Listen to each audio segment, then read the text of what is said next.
Picture a bedroom in January, not a comfortable bedroom.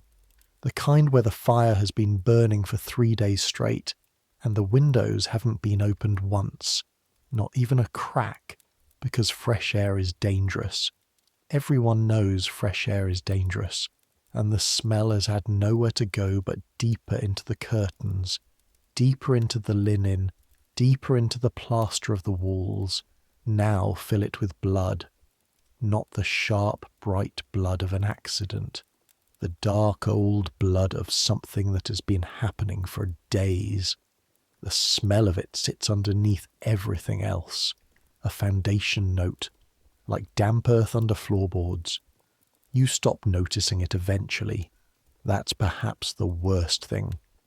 Add coal smoke, banked so high that sweat pools at the collar of your wool dress by mid-morning. Add the sweet rotten smell of breast milk that has leaked through 2 layers of linen and dried on skin that hasn't been properly washed in 4 days. Add the particular intimate smell of a chamber pot that gets emptied twice a day if you're lucky, once if you're not. Add camphor, which the doctor prescribed and which does absolutely nothing except make the room smell faintly of mothballs and false hope. Add gruel. Cold gruel, going slightly grey in a bowl on the nightstand. Add the smell of the baby, that raw, specific animal smell that is somehow both alarming and sweet, the smell of something that has only just arrived in the world and is not entirely convinced it wants to stay. That's a Victorian lying-in room, and in it, on a bed that hasn't had its sheets changed since the birth, is a woman. She's not dying. Not necessarily. She is in fact doing exactly what everyone has told her to do. She is lying still. She is resting. She is recovering. She is doing this correctly. This is Victorian Britain, somewhere between 1860 and 1890, and the miracle of a successful birth is already behind her. What comes next is a month of something that will test her in ways the birth itself didn't. Childbirth survival rates are improving. The age of chloroform has arrived, courtesy of Queen Victoria herself, who inhaled it during the delivery of Prince Leopold in 1853 and then told her physician, Dr. John Snow, that it was soothing, quieting, and delightful beyond measure. After that, the question of whether pain relief was morally appropriate for women in labour, and there had been serious arguments against it, religious arguments about character, largely went away. If the Queen had it, it was fine.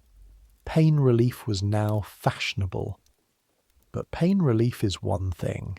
What happens after the birth is another story entirely. And it is a story almost nobody tells.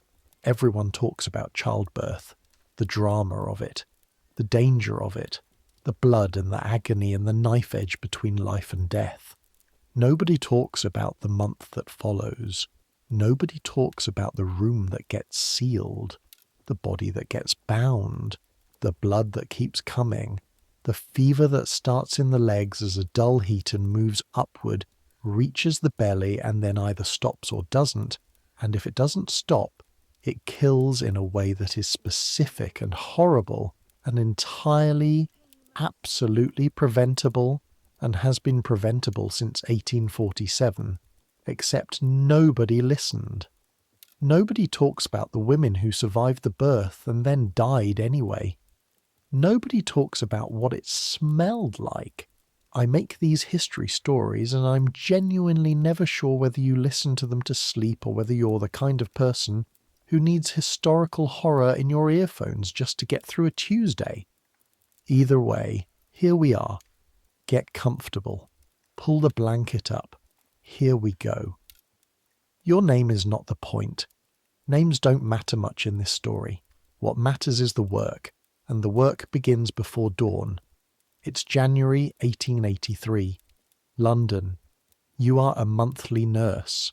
You know what a monthly nurse is because you became one 11 years ago, when your husband died of typhoid and left you with 7 shillings, a good plain face, and absolutely no other options. You had strong hands, a practical disposition, and a neighbour who knew a woman who ran a nursing registry in Bermondsey. The registry placed you in your first case in April 1872, a butcher's wife in Southwark, third child, easy birth. You stayed for 28 days, which is where the monthly comes from, the expected period of confinement, and at the end of it she pressed £2 and some shillings into your hand and told you that you were the best nurse she'd ever had, which wasn't saying much because she'd only had one other, but the feeling was genuine. You've been doing this ever since. 11 years. Dozens of women. Different houses, different neighbourhoods, different degrees of mess and money and desperation. You have seen things in those lying-in rooms that you will carry with you until the day you die. You have also seen women recover, which they mostly do, because the human body is extraordinary in its insistence on survival, and most women are tougher than anyone gives them credit for. You're 41 years old. Your hands are rough and capable. You sleep lightly and wake easily, and you have not had a full night's sleep in 11 years. Your room is in Clapham. 2 shillings a week, which is reasonable. The landlady, Mrs. Beach, is a widow who runs the house with the precision of a military campaign and the warmth of a January fog. She doesn't ask questions, doesn't comment on your hours, and leaves bread and butter on the hall table when she knows you're coming in late. You've been here for 3 years and it suits you. The room itself is small. A bed, a proper one, iron frame, decent mattress, which you appreciate deeply after spending weeks sleeping in a chair next to someone else's confinement. A chest of drawers, a washstand, a window that looks onto the backs of the houses across the alley, through which, if you lean out on a clear day, you can see a sliver of sky the colour of pewter. You wake on this particular morning before the bell. That's how it always is. Your body has learned that bells are for people who have the luxury of needing them. It's dark. Properly dark. The 4 o'clock darkness that is its own kind of solid, pressing against the window glass like something alive. The coal in the grate has burned down to a dull orange wink. The cold has crept across the floor and is now working its way up the legs of the bed. You lie still for exactly 1 minute. This is not laziness.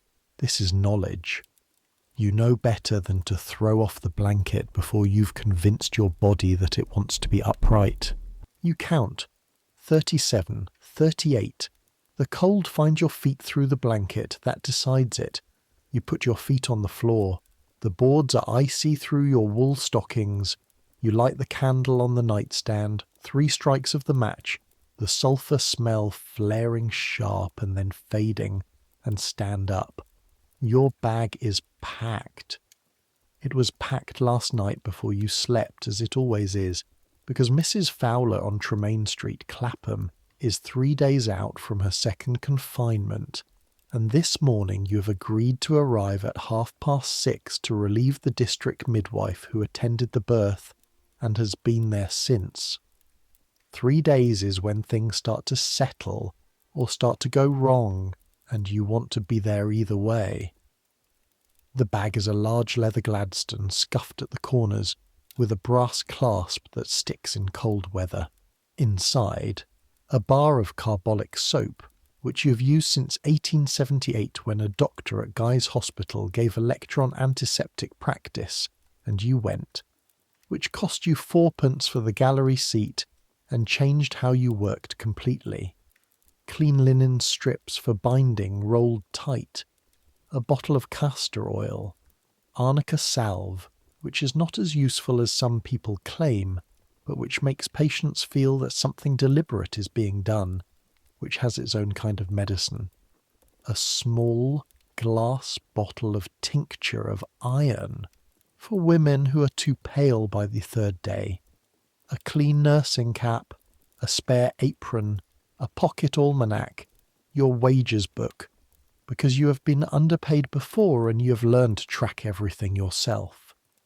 And the carbolic soap, always the carbolic soap, twice more than anything else, because you have your reasons, and the reasons smell like a particular bedroom you were in 9 years ago.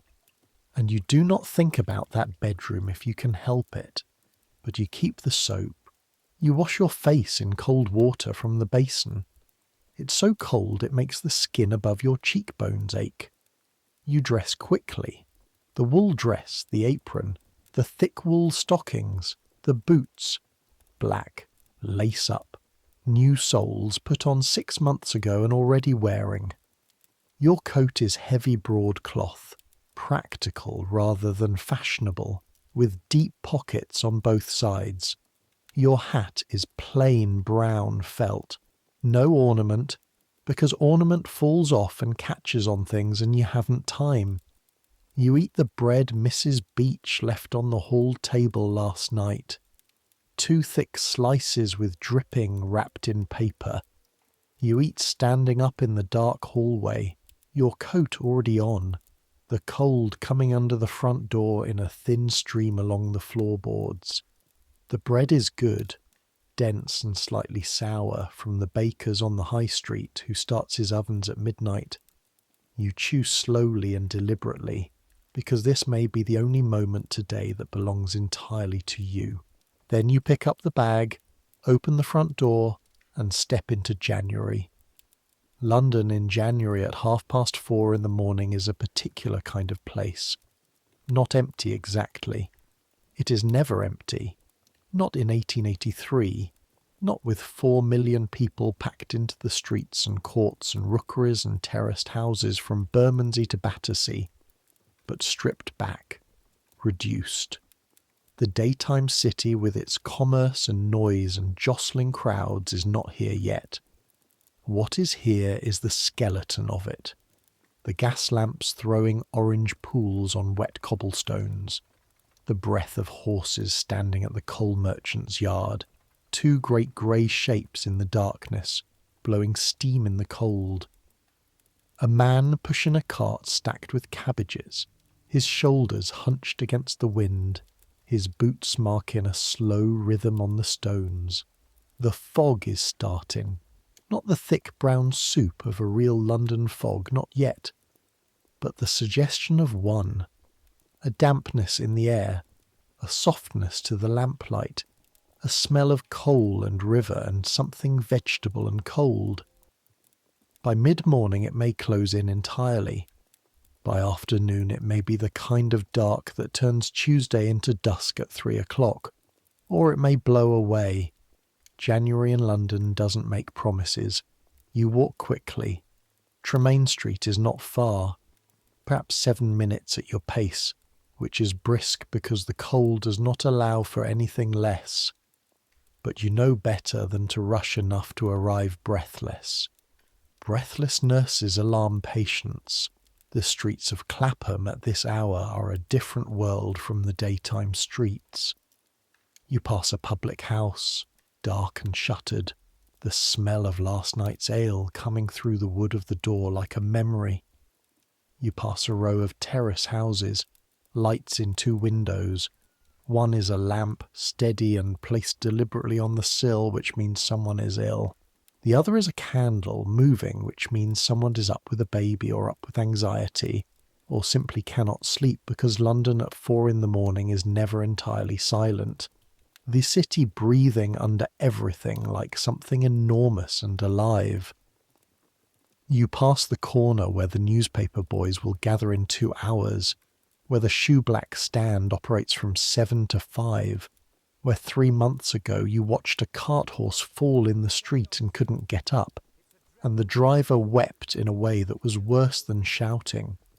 The horse was shot by a constable at 9 in the morning and was gone by noon. The city doesn't wait. Tremaine Street is a neat row of Victorian terraces, semi-detached, 2 stories, small front gardens with black iron railings. The houses belong to people who are doing adequately. Not wealthy, not poor, the great respectability of the solid working man who has risen enough to keep his wife indoors and afford a monthly nurse for the confinement. These are the houses of clerks and shopkeepers and minor tradesmen, the families who read the penny papers and take their children to church on Sunday and understand viscerally that the distance between where they are and the rookeries of Bermondsey is maintained by effort and respectability and the avoidance of catastrophe. A new baby is not a catastrophe. A new baby is, in fact, supposed to be the opposite. But the lying-in period, the month of recovery that follows, has a particular way of revealing just how thin the membrane is between managing and not managing, between a woman who comes through and a woman who doesn't. Number 14. The light is on in the upstairs window. You raise the knocker, a brass lion's head, polished, and tap it twice, quietly, because there is a new baby inside and you do not knock loudly where there is a new baby. The door opens. The woman who opens it is the midwife, Mrs. Carver, who you know slightly and respect entirely. She's 50-odd, stout, red-handed, with the permanent expression of someone who has seen too much but intends to keep seeing it. She's been here since the birth, 2 days ago in the afternoon, and she is wearing it. She's managing, Mrs. Carver says, which is midwife for, not well, but not dying. Fever? Not yet. Soreness? The milk's just coming in and she's not having an easy time of it. Of course she isn't. Baby's feeding. Small, but feeding. Good. Go home, Mrs. Carver. Sleep. She looks at you the way women of her generation sometimes look at you, measuring, slightly competitive, ultimately approving. She's been doing this since before germ theory existed as a concept most people accepted. She learned her craft in the era before Lister, before carbolic, in the era when the smell of a skilled midwife's hands was proof of her experience, not a health hazard. She's changed. Slowly, grudgingly, but she's changed.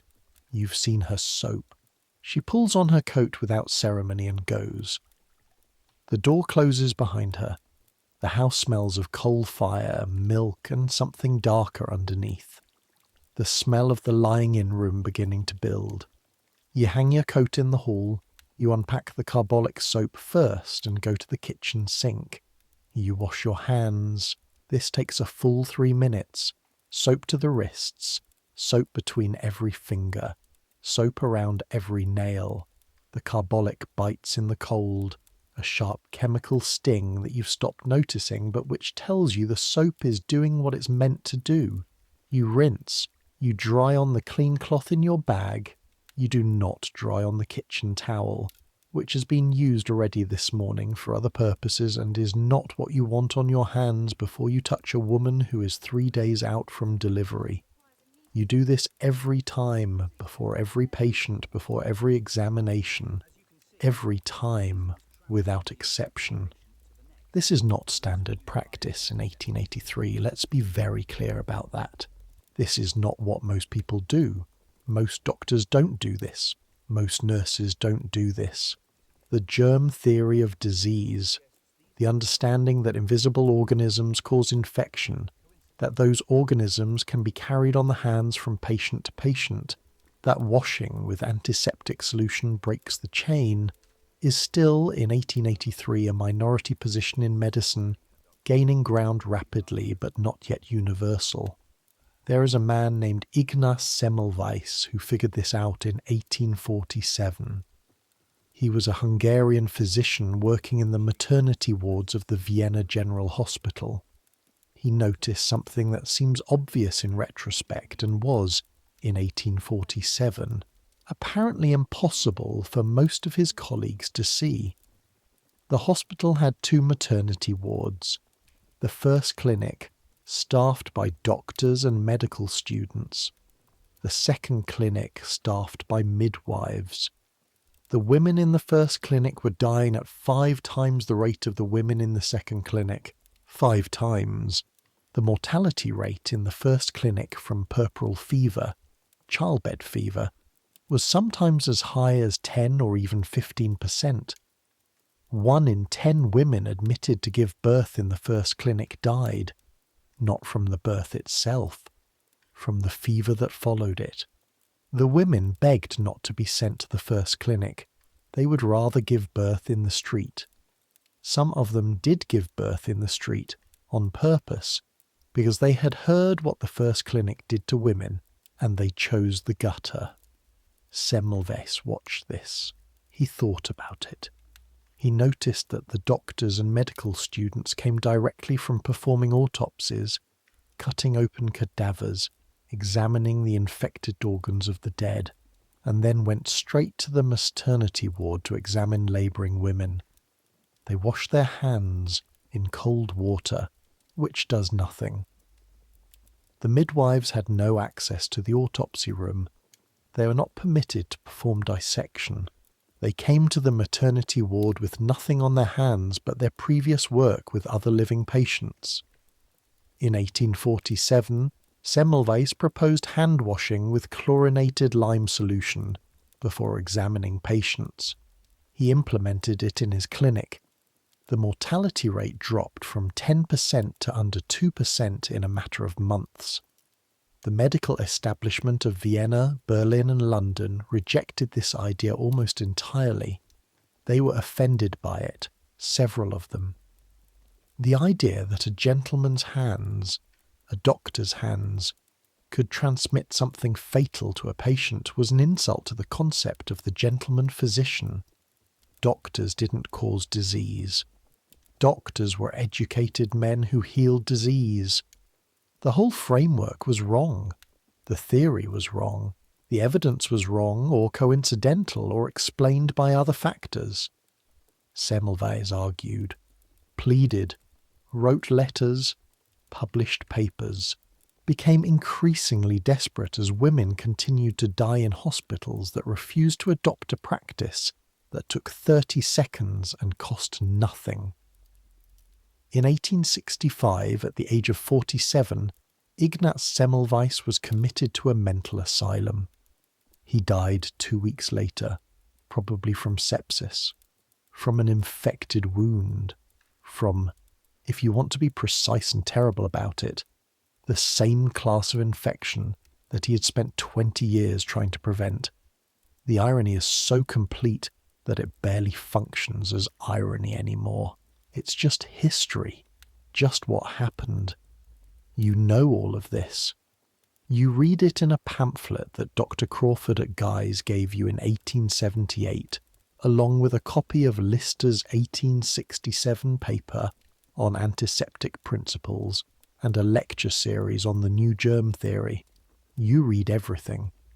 You were 41 years old and you understood, viscerally and immediately, what it meant. It meant that the women you had nursed in those early years, the ones who died of fever in the first week, the ones you had thought you'd done everything right for, some of them might have lived if you had known, if the doctors who examined them had known, if anyone had known, or more precisely, if anyone in authority had listened to the person who did know. You washed your hands for 3 minutes that first time and you have not stopped since.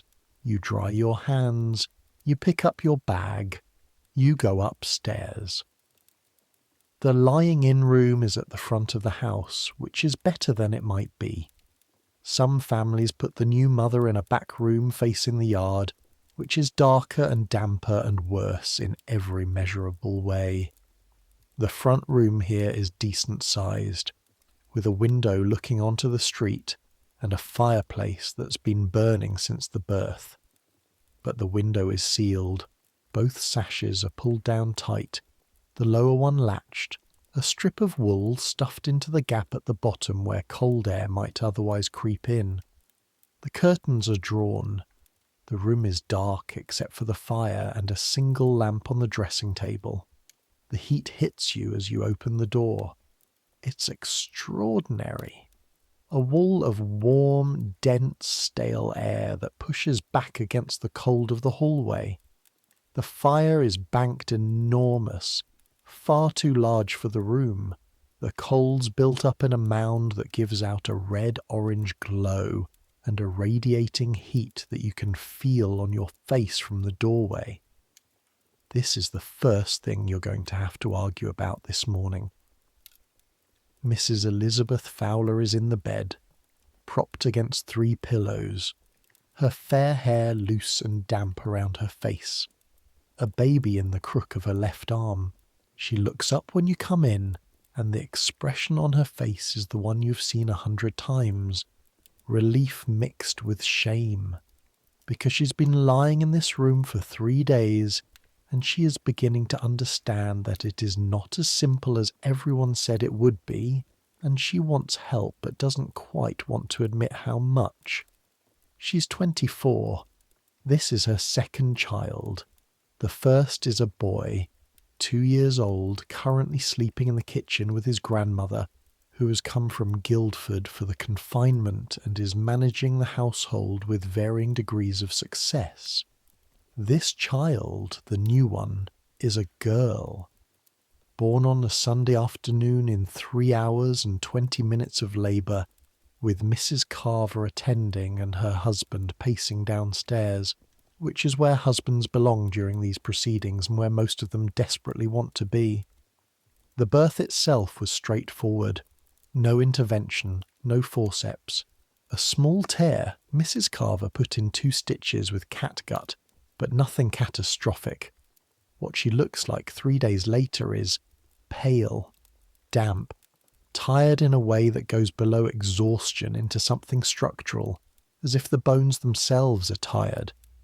The skin under her eyes has a bruised grey-yellow look. Her lips are cracked. The baby is sleeping, pink and blotched and new, the way all new babies look slightly wrong for the first few days. The skin mottled, the features squashed still from the passage, the head slightly misshapen in a way that will correct itself. 6 pounds and 3 ounces, small but sufficient. "Good morning, Mrs. Fowler." "Good morning." Her voice is thin, strained. "How did the night go?" "She fed at 1 and at 4, and again at 5:30. She won't stop." There's something on the edge of her voice that isn't quite desperation, but is close to it. She just won't stop. "That's right," you say, setting down your bag. "That's what she's supposed to do. Here is what you see in the first 30 seconds. Because what you see in the first 30 seconds tells you almost everything you need to know." The bed is a double iron bedstead, the kind that comes apart at the joints, and had to be reassembled when the furniture was moved around for the delivery. The mattress is a wool and cotton ticking affair, good quality for this house, but the sheets are, you look carefully, the same sheets that were on during the delivery. They've been changed once, you can tell, because there's a clean patch near the pillow that hasn't absorbed the smell of the room yet. But the lower sheets are not clean. This is normal. This is what everyone does. Changing the full bed linens in the first days of the lying in requires moving the patient, who should not be moved excessively, who is sore in places that make movement complicated and whose movement might disturb the baby. So the sheets stay, and the smell of the birth lingers in them, the blood smell slowly fading as days pass, replaced by the new smell of the lochia, which is the postpartum discharge that will continue for several weeks, and which, if you're being honest, smells of blood and something older and darker than blood, the lochia. Let's talk about the lochia, because nobody else does. After a birth, the body sheds the lining of the uterus that housed the placenta. This is a process that takes anywhere from 3 to 6 weeks. In the first days it is heavy, bright red, the consistency of a heavy menstrual flow, but more so. By the second week it changes colour, pinkish, brownish, fading. By the third week it is usually almost clear. By the end of the 4th week, in most cases, it has stopped. In a healthy postpartum woman in 1883, this discharge is managed with what are called napkins, thick folded cloths pinned to a belt worn around the hips, changed as needed, which in the first days is frequently. These napkins need to be removed, rinsed in cold water, washed, dried, and replaced. In a well-run household with a good monthly nurse, this happens several times a day. The soiled napkins are taken away immediately, rinsed so they don't stiffen with drying blood, washed in hot soapy water, dried by the fire. In many households, this doesn't happen as it should. In many households, the soiled linen sits in a bucket in the corner of the room, a detail that contributes to the smell in a way that becomes noticeable by the 2nd day and significant by the 3rd. This is partly about resources. Hot water costs coal, and coal costs money, and some families are running tight. And partly about the complexity of managing a household where the woman who usually manages it is lying upstairs unable to stand without assistance. You check the bucket in the corner. You look at what's there without expression, because expression is not useful, because this woman is doing her best, and her best is constrained by circumstances, and by the fact that she's been awake for 3 days and is feeding a baby every 2 hours. Has your mother-in-law been managing the napkins? She's been trying. A pause. She's not used to. It's all right. I'll show her the system today. The system. Your system. Rinse immediately in cold water. Never hot, because heat sets the blood. Then hot water and soda crystals to wash. Then hang by the fire to dry. You have done this 10,000 times. You could do it in your sleep, which you practically have. But first, Mrs. Fowler. May I examine you? She shifts slightly, winces. Yes. You wash your hands again at the washstand in the corner. There's a basin and a pitcher of cold water, and you've brought your carbolic soap up with you, and you soap to the wrists between the fingers, thorough and deliberate. She watches you do this. She's noticed you doing it since you arrived. The doctor doesn't do that, she says. No, you say. He doesn't. Should he? You dry your hands and consider how to answer this in a way that is honest but doesn't alarm her, doesn't undermine the physician she's going to need, doesn't make her more anxious than she already is. It's a new practice, you say carefully.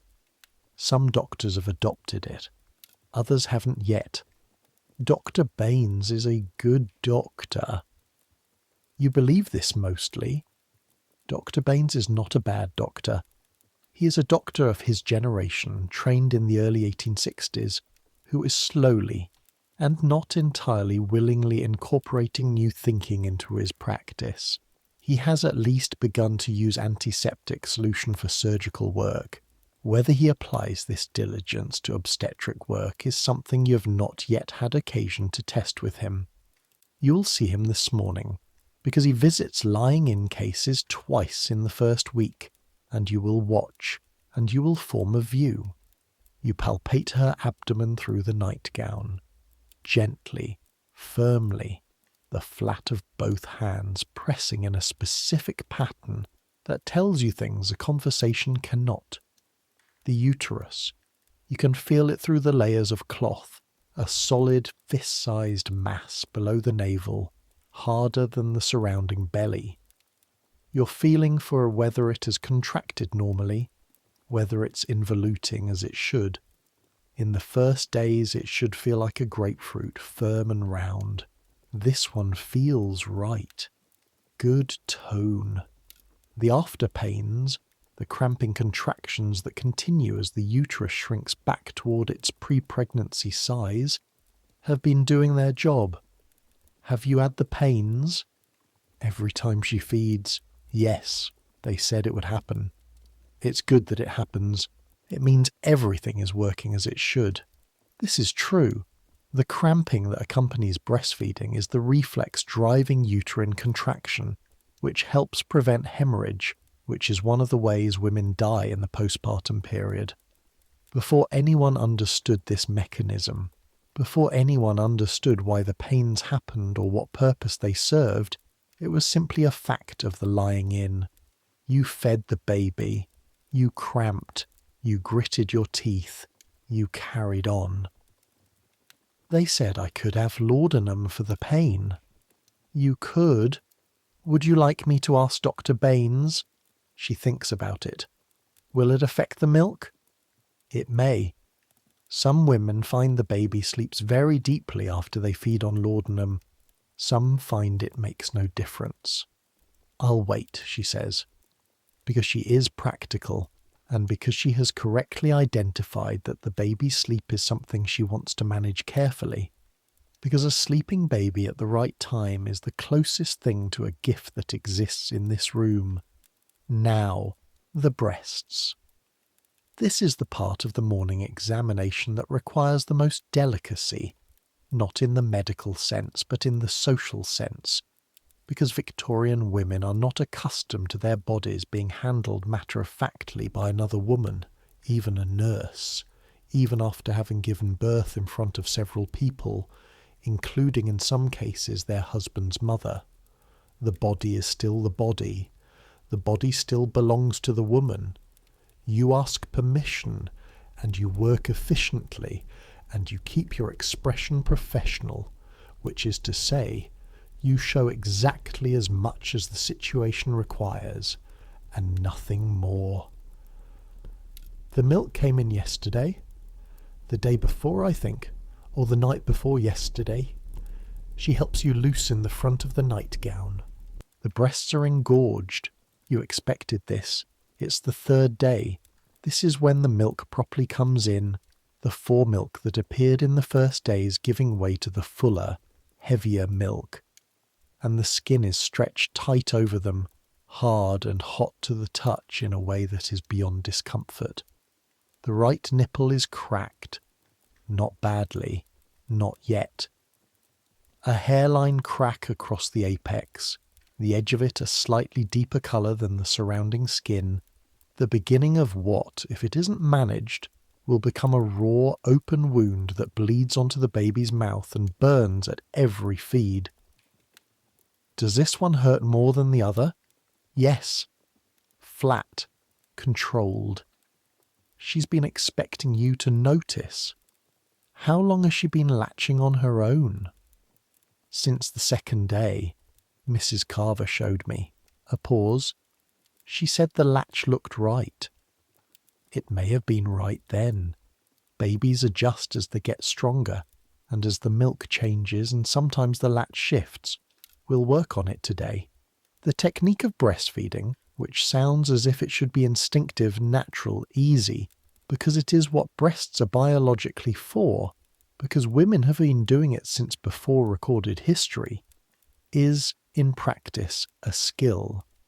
Like most skills, it can be done well or done badly, and doing it badly produces consequences, and the consequences in this case are on the nipple of this woman's right breast, which will get significantly worse before it gets better if the latch isn't corrected. You work with her for 20 minutes. The baby is roused, fussy, unwilling at first, then latching and pulling with an efficiency that is startling in something so new. You adjust the angle of the baby's head, slightly, a centimetre. The kind of adjustment that takes experience to know and that, once made, produces an immediate change in the tension. The crack doesn't heal in 20 minutes, but the feeding is less damaging than it was. Better, she considers. A little. We'll keep working at it. Every feed today I'll be with you. Then you look at her seriously. Mrs. Fowler, the room. She knows immediately what you mean. Her expression shifts slightly. Not quite guilt, more anticipation of an argument. The doctor said, I know what the doctor said. He said warmth and stillness. He's right about the stillness. We need to talk about the warmth. The concept of fresh air during the lying-in period is, in 1883, deeply contested. The tradition, the very old tradition going back centuries, is that the new mother must be kept warm. Warmth promotes healing. Cold air carries miasmas, the noxious particles that cause disease. The windows must be sealed. The fire must be kept high. Ventilation is dangerous. This belief is so entrenched, so fundamental to the folk understanding of postpartum care, that arguing against it is not simply a medical disagreement.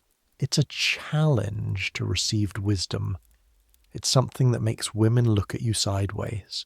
And yet, the room is 30 degrees warmer than it needs to be. The air hasn't moved in 3 days. The coal fire is consuming the oxygen and producing carbon dioxide and a mixture of other combustion products. And the person who is breathing it most is the woman in the bed, who is recovering from the most physically demanding event of her life, and whose body needs clean air more than it needs warmth of this particular ferocity. And there's the other thing, the smell. That deep, layered smell that has been building since Sunday. In a room that doesn't breathe, it doesn't go anywhere. It sits, and whatever is generating it, and several things are generating it as we've discussed, is also sitting, growing, deepening. I'm not going to freeze you, you say. I'm going to open the bottom sash 2 inches, just 2. We'll put a folded shawl along the sill if you like, but this room needs to move its air. She looks at the window, looks at the fire, looks at you. Is it safer? This is the question. This is always the question. And the honest answer is, safer than what you're currently doing. The sealed room is not safe either. The sealed room is its own specific kind of danger. It's safe, you say. She nods slowly, the nod of someone who is too tired to sustain an argument and who, underneath the tradition and the fear, knows that this room smells wrong and has known it for a day but hasn't known who to tell. You go to the window. You work the latch, which is stiff from 3 days of disuse. You lift the lower sash 2 inches. The January air comes in, not a rush, just a thin thread of cold, and meets the dense warm air of the room, and something moves. Something circulates. Mrs. Fowler makes a small sound. Cold, she says. It won't last. The room will warm up again in 20 minutes, but the air will be better. You stand at the window for a moment, looking out at Tremaine Street in the early morning. The street is coming alive by degrees. A woman shaking a mat at the house opposite, the sound of it muffled by the fog. A cart horse moving slowly past, the driver's breath clouding above him. Gas lamps still burning, the fog making halos around them.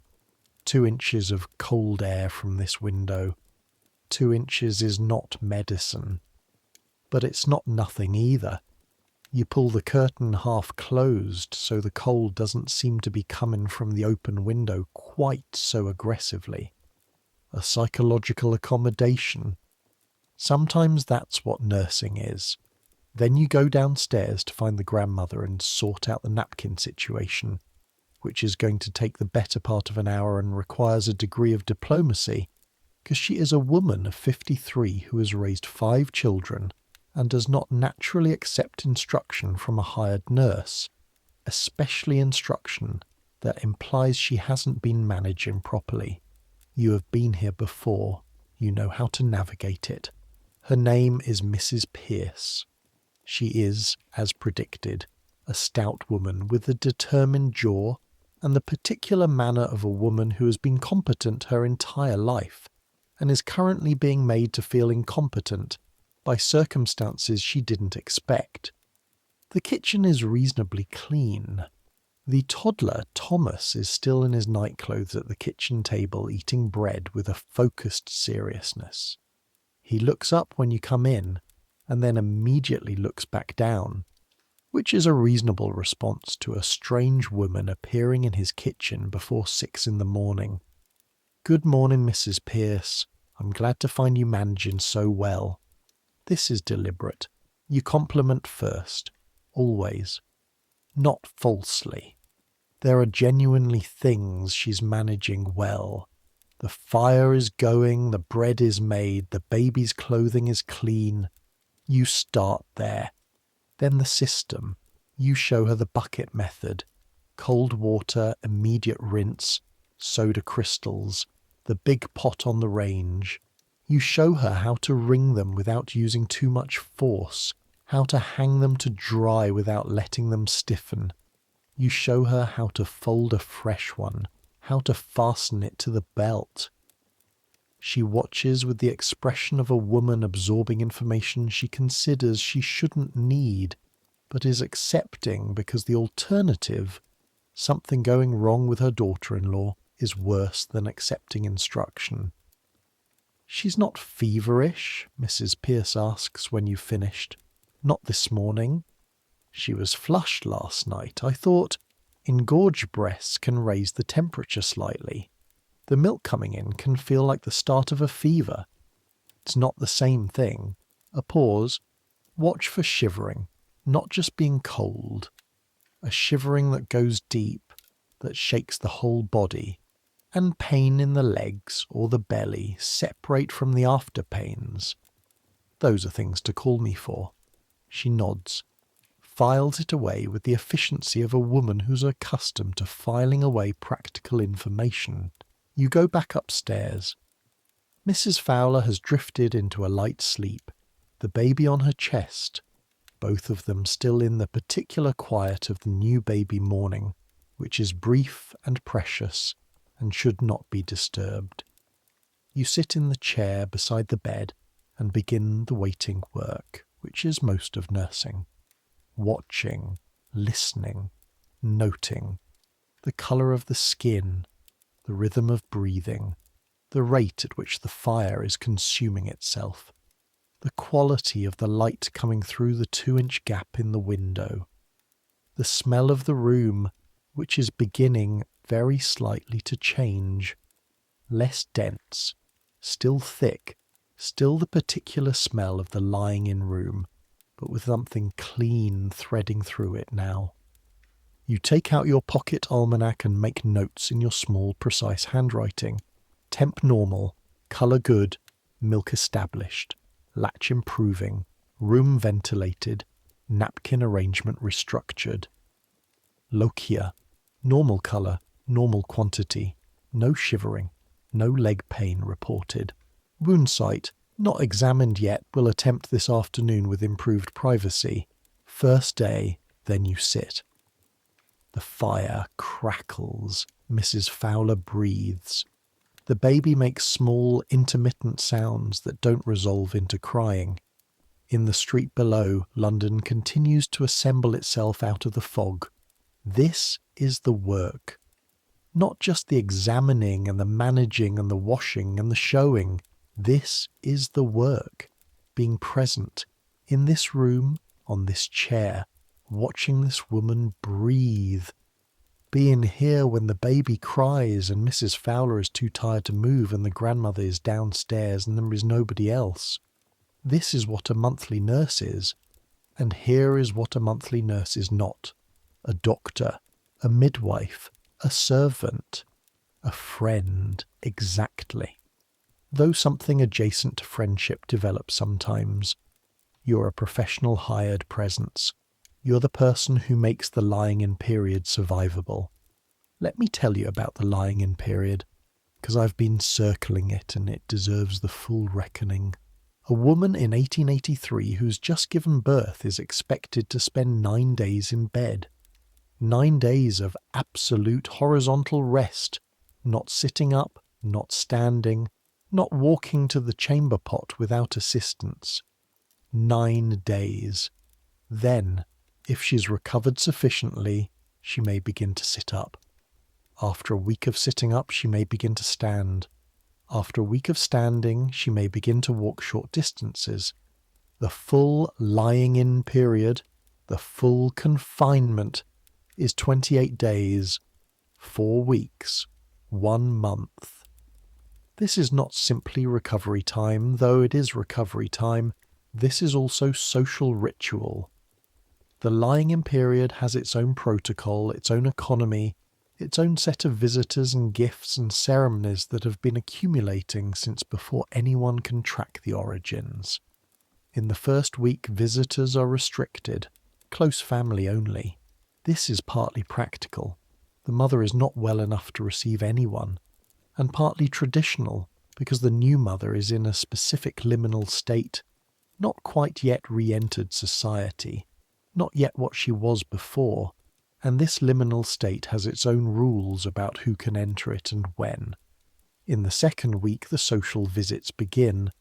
Women, friends and neighbours arrive with gifts, a cake, preserves, a small piece of fabric for the baby's layette.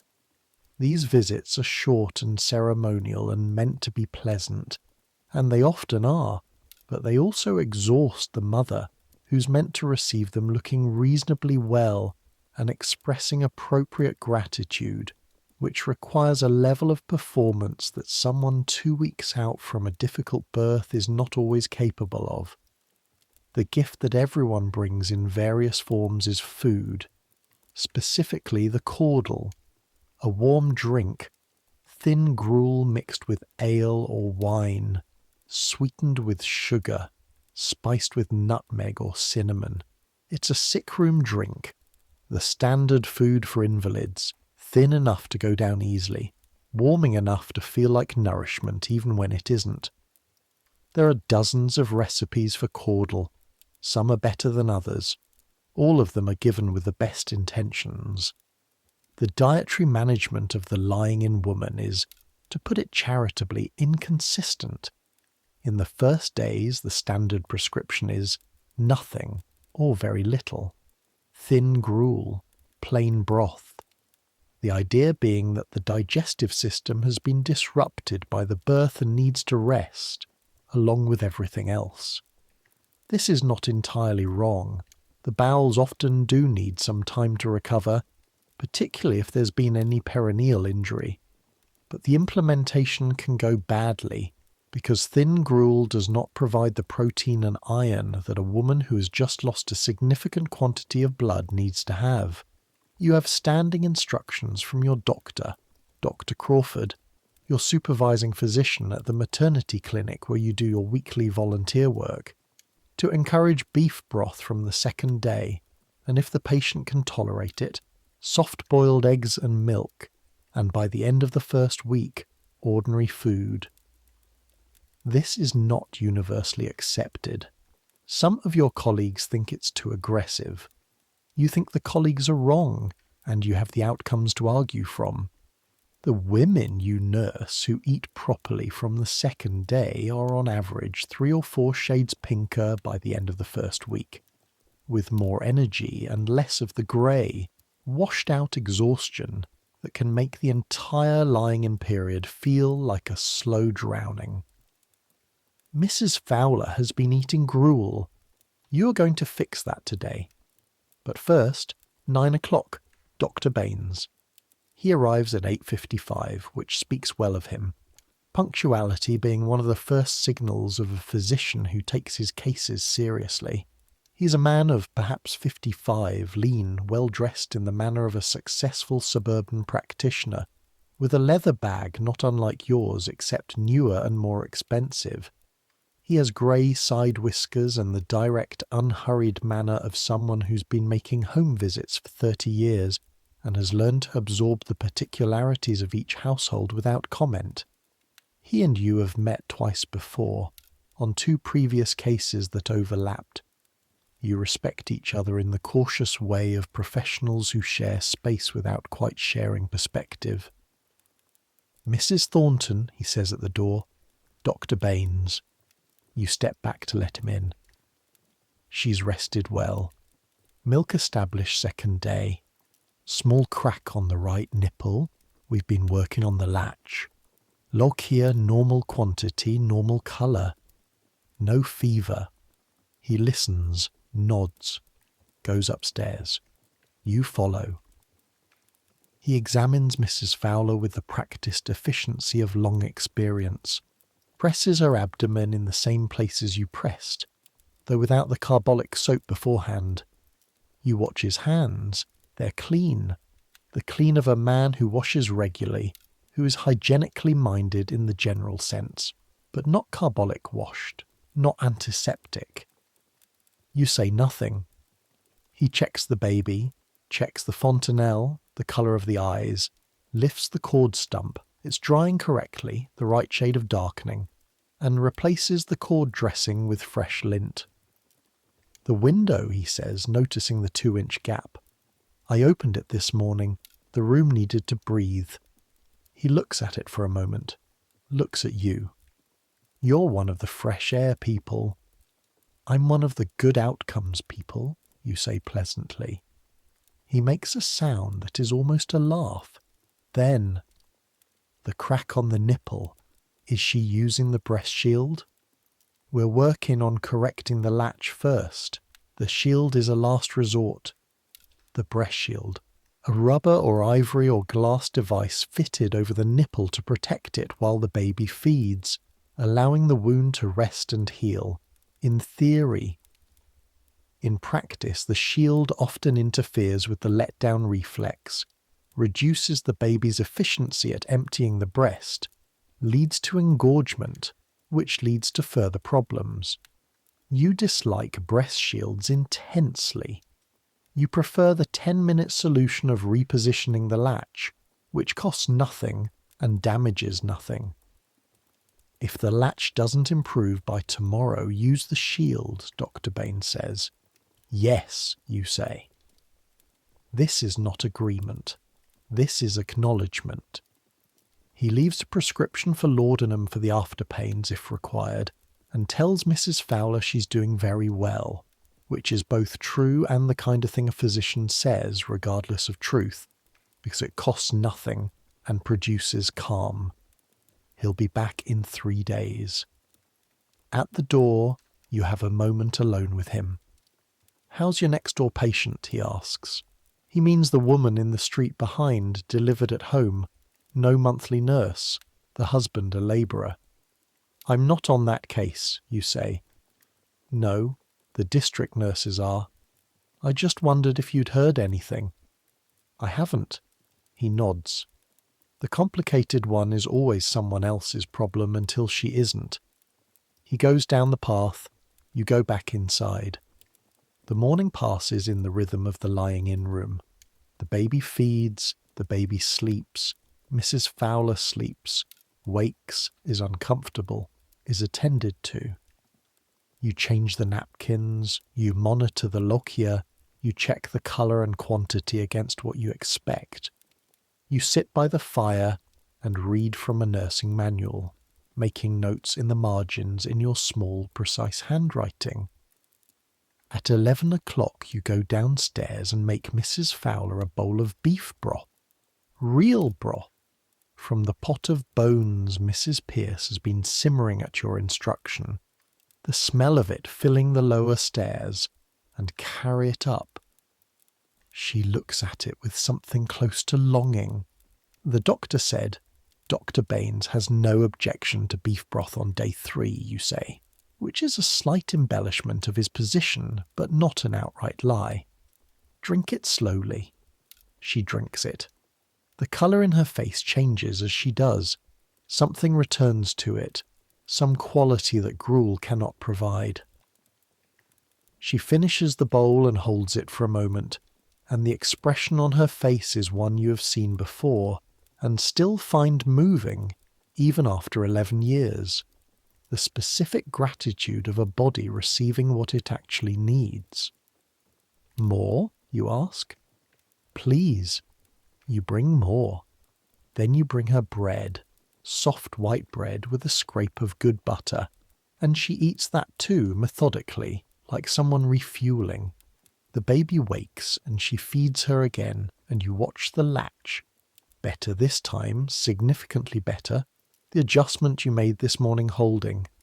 And Mrs. Fowler doesn't wince when the baby pulls, not the same wince as before, which means the crack is already beginning to receive less trauma and has a chance of closing. This is a good morning. This is what good nursing looks like when it works. But you can't stay here all afternoon because you have a second patient. Her name is Annie Briggs. She lives in the streets behind Lambeth Palace, in a court off the main road that you found last week by following the smell of it. Not the new smell of a lying-in room, but the older, permanent smell of a court that doesn't have a proper drain, and whose residents have been making do for years. The court has a name, but nobody uses it. People call it the place by the pump.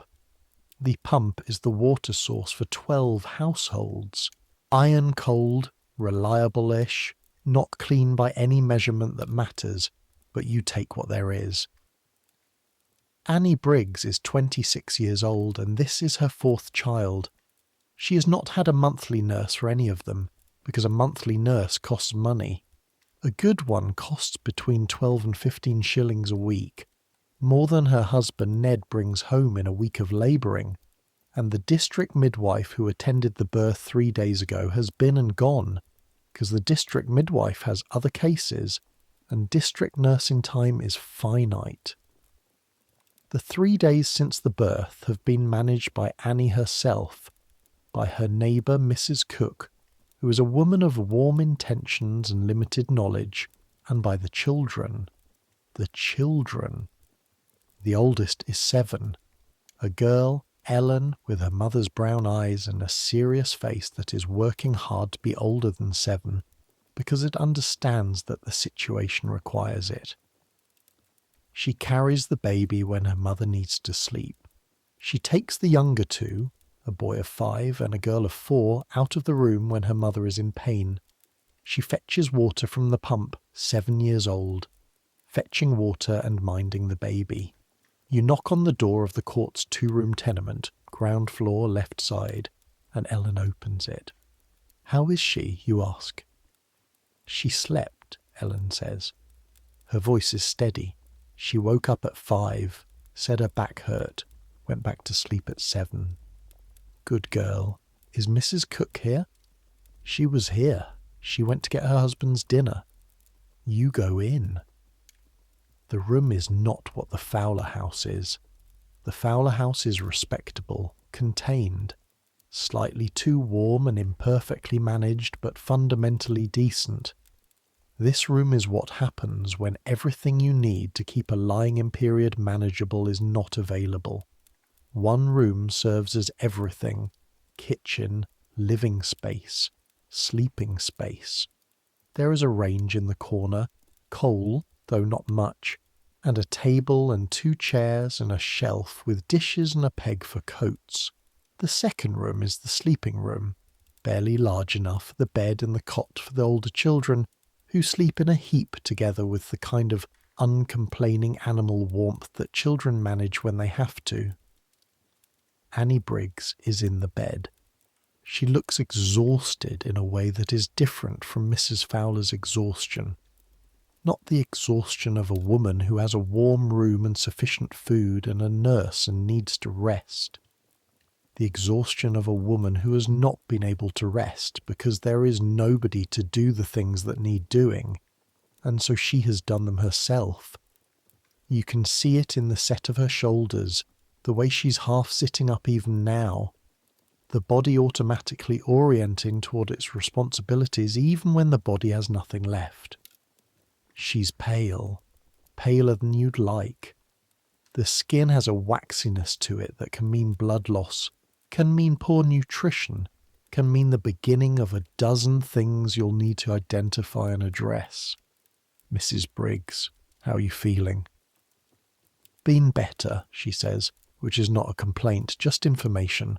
"Let me see you." You wash your hands in the basin, cold water, the pitcher almost empty, with your carbolic soap, and you examine her as you examine Mrs. Fowler, with the same systematic care. The uterus is contracting, but feels softer than you'd like, less firm. The lochia is heavy, heavier than 3 days out should be, heavier than the Fowler case, which means she's been moving more than she should. Because you move the uterus and the lochia increases and the blood loss accumulates. Have you been up, you ask? The children needed, yes. You know. Have you eaten? A hesitation that tells you the answer. The bread's been for the children, she says. Not apologetically, practically. This is the calculation she made, and she'd make it again. Ned's mother is coming tomorrow, Ellen says from the doorway. She has followed you in with the quiet efficiency of a child who understands that this woman is there to help and should be provided with information. She's bringing food. Good. You look at the girl. She should be at school. She should be outside in the street doing whatever 7-year-olds do. She should be doing anything except standing in this doorway wearing the face of a woman 40 years older than she is.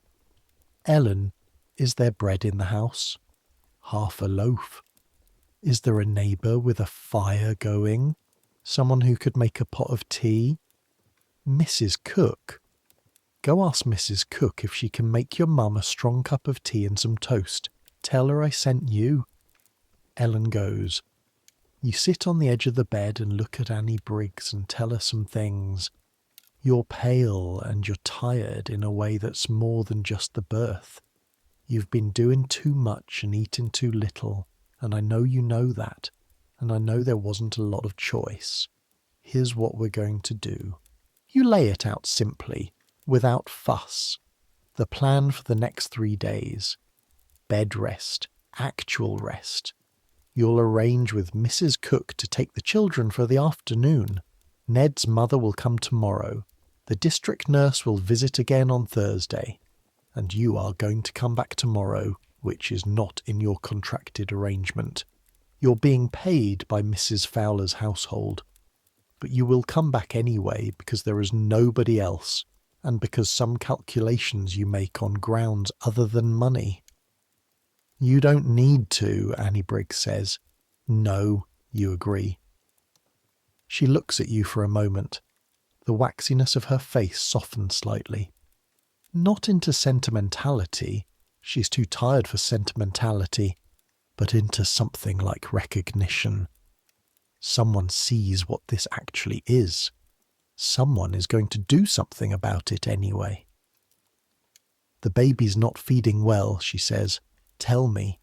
The baby, a boy, unnamed as yet, or named only informally, is in the cot beside the bed, and when you pick him up for examination, the weight is wrong. Not catastrophically wrong, but wrong. A newborn baby should not lose more than 10% of his birth weight in the first days, and should begin to gain by the end of the first week. This baby is 5 days old, born a day before the Fowler baby, and he is too light. His lips are dry. The soft spot at the top of his head, the anterior fontanelle, is slightly sunken. He is not getting enough milk. She's been too tired, you say carefully. When a mother is very tired and hasn't eaten enough, the milk doesn't come in as it should. It's not her fault and it's not permanent, but we need to fix it. The fix is eat, rest, feed, drink enough water. The body's milk production is directly tied to the body's resources, and when the resources are depleted, when the mother is running on half a loaf of bread and 2 cups of tea and 3 hours of broken sleep, the milk suffers. This is the invisible economy of breastfeeding, the thing that nobody explains because it seems obvious and isn't. Because obvious things stop being obvious when you haven't slept properly in 5 days. You stay for an hour. You help Annie Briggs feed the baby, repositioning, encouraging, watching the baby's jaw work, watching his throat for the swallow that tells you he's getting something. He feeds better with you there. Not perfectly, but better. When he comes off the breast, his cheeks have a faint flush that weren't there before, and he's making the small, satisfied sounds of a baby who has eaten. Mrs. Cook brings the tea, strong with 2 spoonfuls of sugar because you asked for it that way. Annie Briggs drinks it with the bread, and some colour creeps back into her face, and you feel the specific satisfaction of watching a body absorb what it needs. Tomorrow, you tell her at the door, and if anything changes tonight, if you get a chill, or the pain changes, or you bleed more than you have been, you send for the district nurse. Don't wait.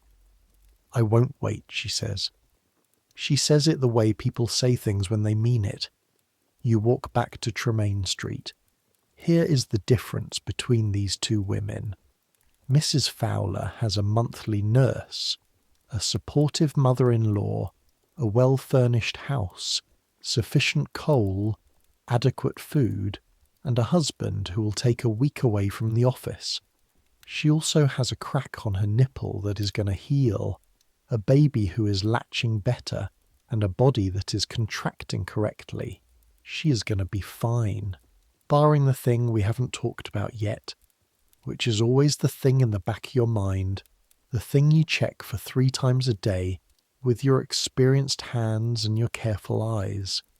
Annie Briggs has a 7-year-old doing nursing duty, a house with a half loaf of bread, a baby who isn't getting enough milk, and a body that has been asked to recover while simultaneously managing everything that a body with a monthly nurse doesn't have to manage. She also has, underneath all of this, the same risk. The same thing that you watch for in both of them, regardless of how clean the house is or how much coal is in the grate. The fever. Let me tell you about the fever. Puerperal fever, puerperal sepsis, childbed fever, has been killing women since the beginning of recorded history. The description of a death that matches puerperal sepsis appears in the Hippocratic corpus. It appears in Roman medical texts. It appears in the writings of every culture that has left medical records, because childbirth is universal, and infection is also universal, and the combination of the 2, the wound that childbirth creates in the uterus, the raw surface of the endometrium where the placenta was attached, the lacerated tissues of the birth canal, has always provided bacteria with a doorway. In the early 19th century, puerperal fever reached its peak incidence in the maternity hospitals that had been established in the major cities of Europe. The lying-in hospitals of London, Paris, Vienna. The fever moved through them in waves. Women who had successfully delivered would develop a fever on the 3rd or 4th day. The fever would spread through the ward. Death rates in the worst outbreaks reached 50%. 1 in 2 women who delivered in a given week would be dead within 10 days. These were not hospitals in the modern sense. The concept of isolation, keeping infected patients away from others, was understood theoretically but not well implemented, partly because the theory of why isolation worked was wrong. The prevailing theory was miasma, bad air. The fever was caused by noxious vapours. If you isolated the sick, you presumably contained the vapour. This sometimes worked by accident, because isolation sometimes prevented the doctors from carrying infection from sick patients to healthy ones on their hands. The doctors. The doctors are the part of this story that, even now, even knowing everything you know about the difficulty of overturning established practice, even knowing about the sociology of how professions resist information that implicates them, even now make something tighten in your chest that is close to anger. The women who gave birth in the first clinic of the Vienna General Hospital in the 1840s begged to be sent to the second clinic. They went on their knees, according to the records. They pleaded to be moved to the midwives' ward.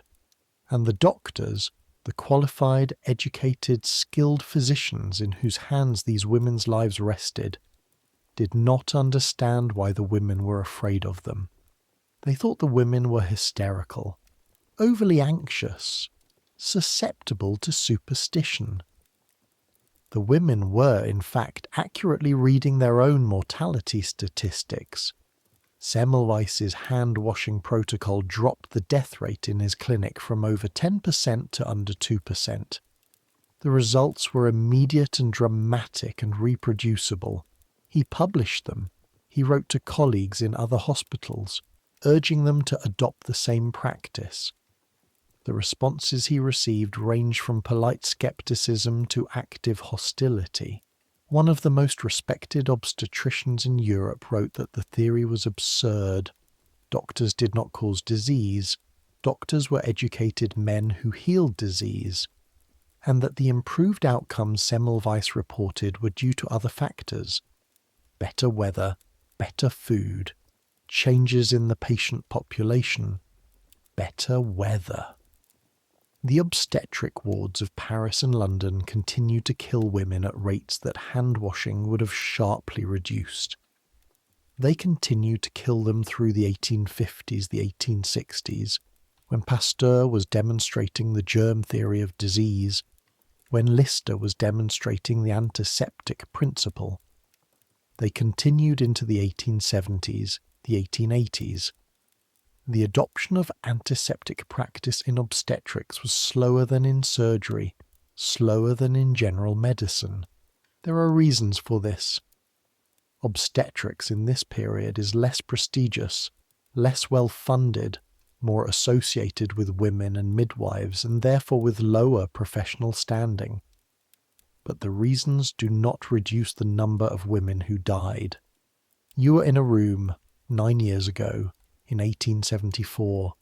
The woman's name was Margaret Hartley. She was 31 years old, and she had just delivered her third child without difficulty, a healthy girl. The midwife who attended, not you arrived on the third day, had come straight from another case without washing. The doctor who examined Margaret on the second day had not washed either. On the fourth day, Margaret Hartley developed a chill. You remember the chill. You remember sitting in the chair by her bed and watching the shivering begin. Not the small shivering of cold, but the rigours, the deep, uncontrollable shaking that moves through the whole body from below the skin, as if something is trying to shake loose of something else. Her teeth click together. You packed blankets around her. You sent for the doctor, who came and said it was probably a slight cold from the open window. Yes, that one was on you, he said. Those nurses and their fresh air theories, and prescribed laudanum and warmth and continued rest. On the fifth day she had a temperature of 104. On the seventh day she was delirious. On the ninth day she was dead. She left 3 children, one of them 9 days old. You've been washing your hands with carbolic soap since 1874. You didn't know the science in 1874. You knew something had happened in that room that shouldn't have happened. You knew that Margaret Hartley had done everything right and died anyway, and that the wrong that was done to her came in on someone's hands.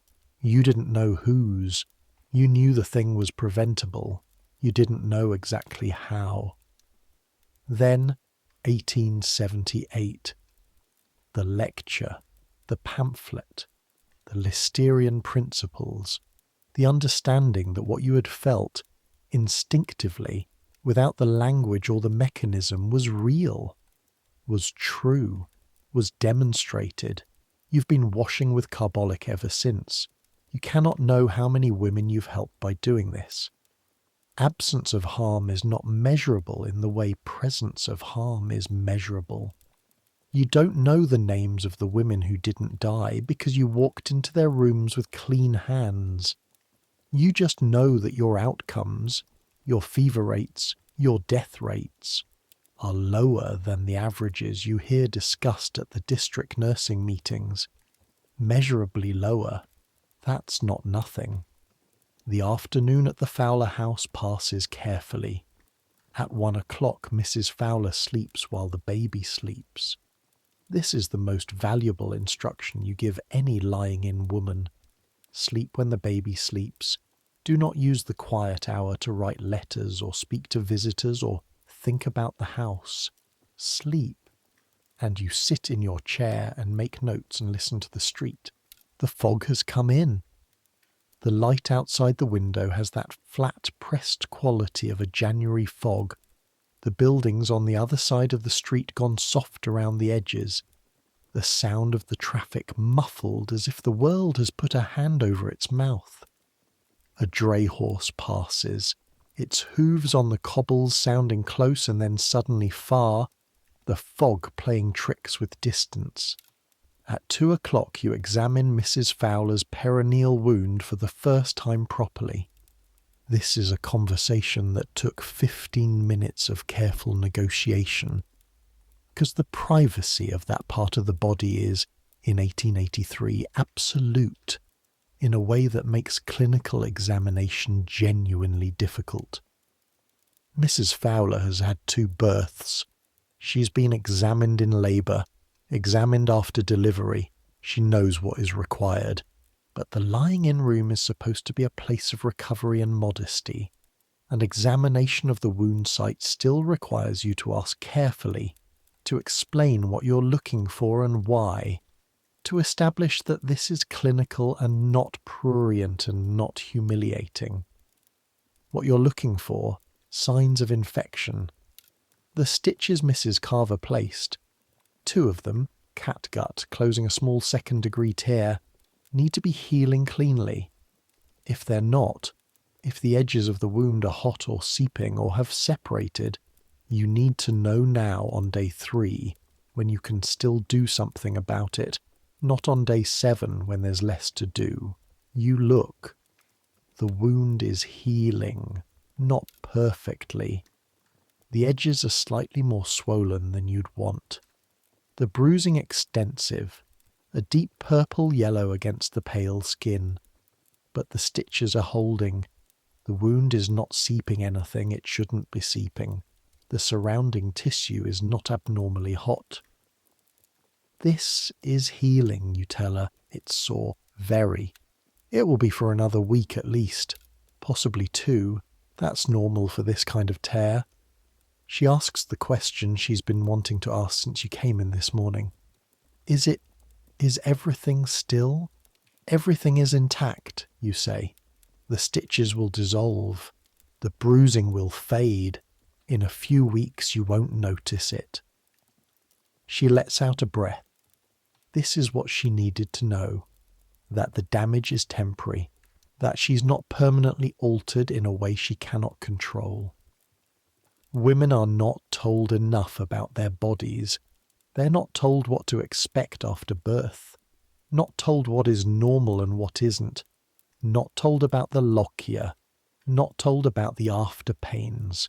Not told about the breast engorgement. Not told that perineal tears are common and treatable. They face each of these things as a surprise, and surprises in the context of already being exhausted and overwhelmed and in pain are experienced as catastrophes even when they're not. Part of what you do, part of the real work, the work that doesn't appear in the nursing manuals, is name things. Tell women, this is the lochia, this is what it is, this is normal, this is not normal, this is when to worry, this is when to wait. Give the body its proper language. Make the unknown known. It doesn't fix the soreness. It doesn't heal the crack or reduce the bruising or make the after pains easier to bear. But it removes the terror of not knowing, and not knowing is its own specific kind of pain. At 3 o'clock, Thomas, the toddler, is brought in by his grandmother for a brief supervised visit. He stands at the bedside, uncertain, with the expression of a child who's been told that something important has happened and is trying to identify whether it is good or bad. "Come look at her," Mrs. Fowler says, and her voice for the first time today has something light in it. He looks at the baby with profound skepticism. "She's small," he says.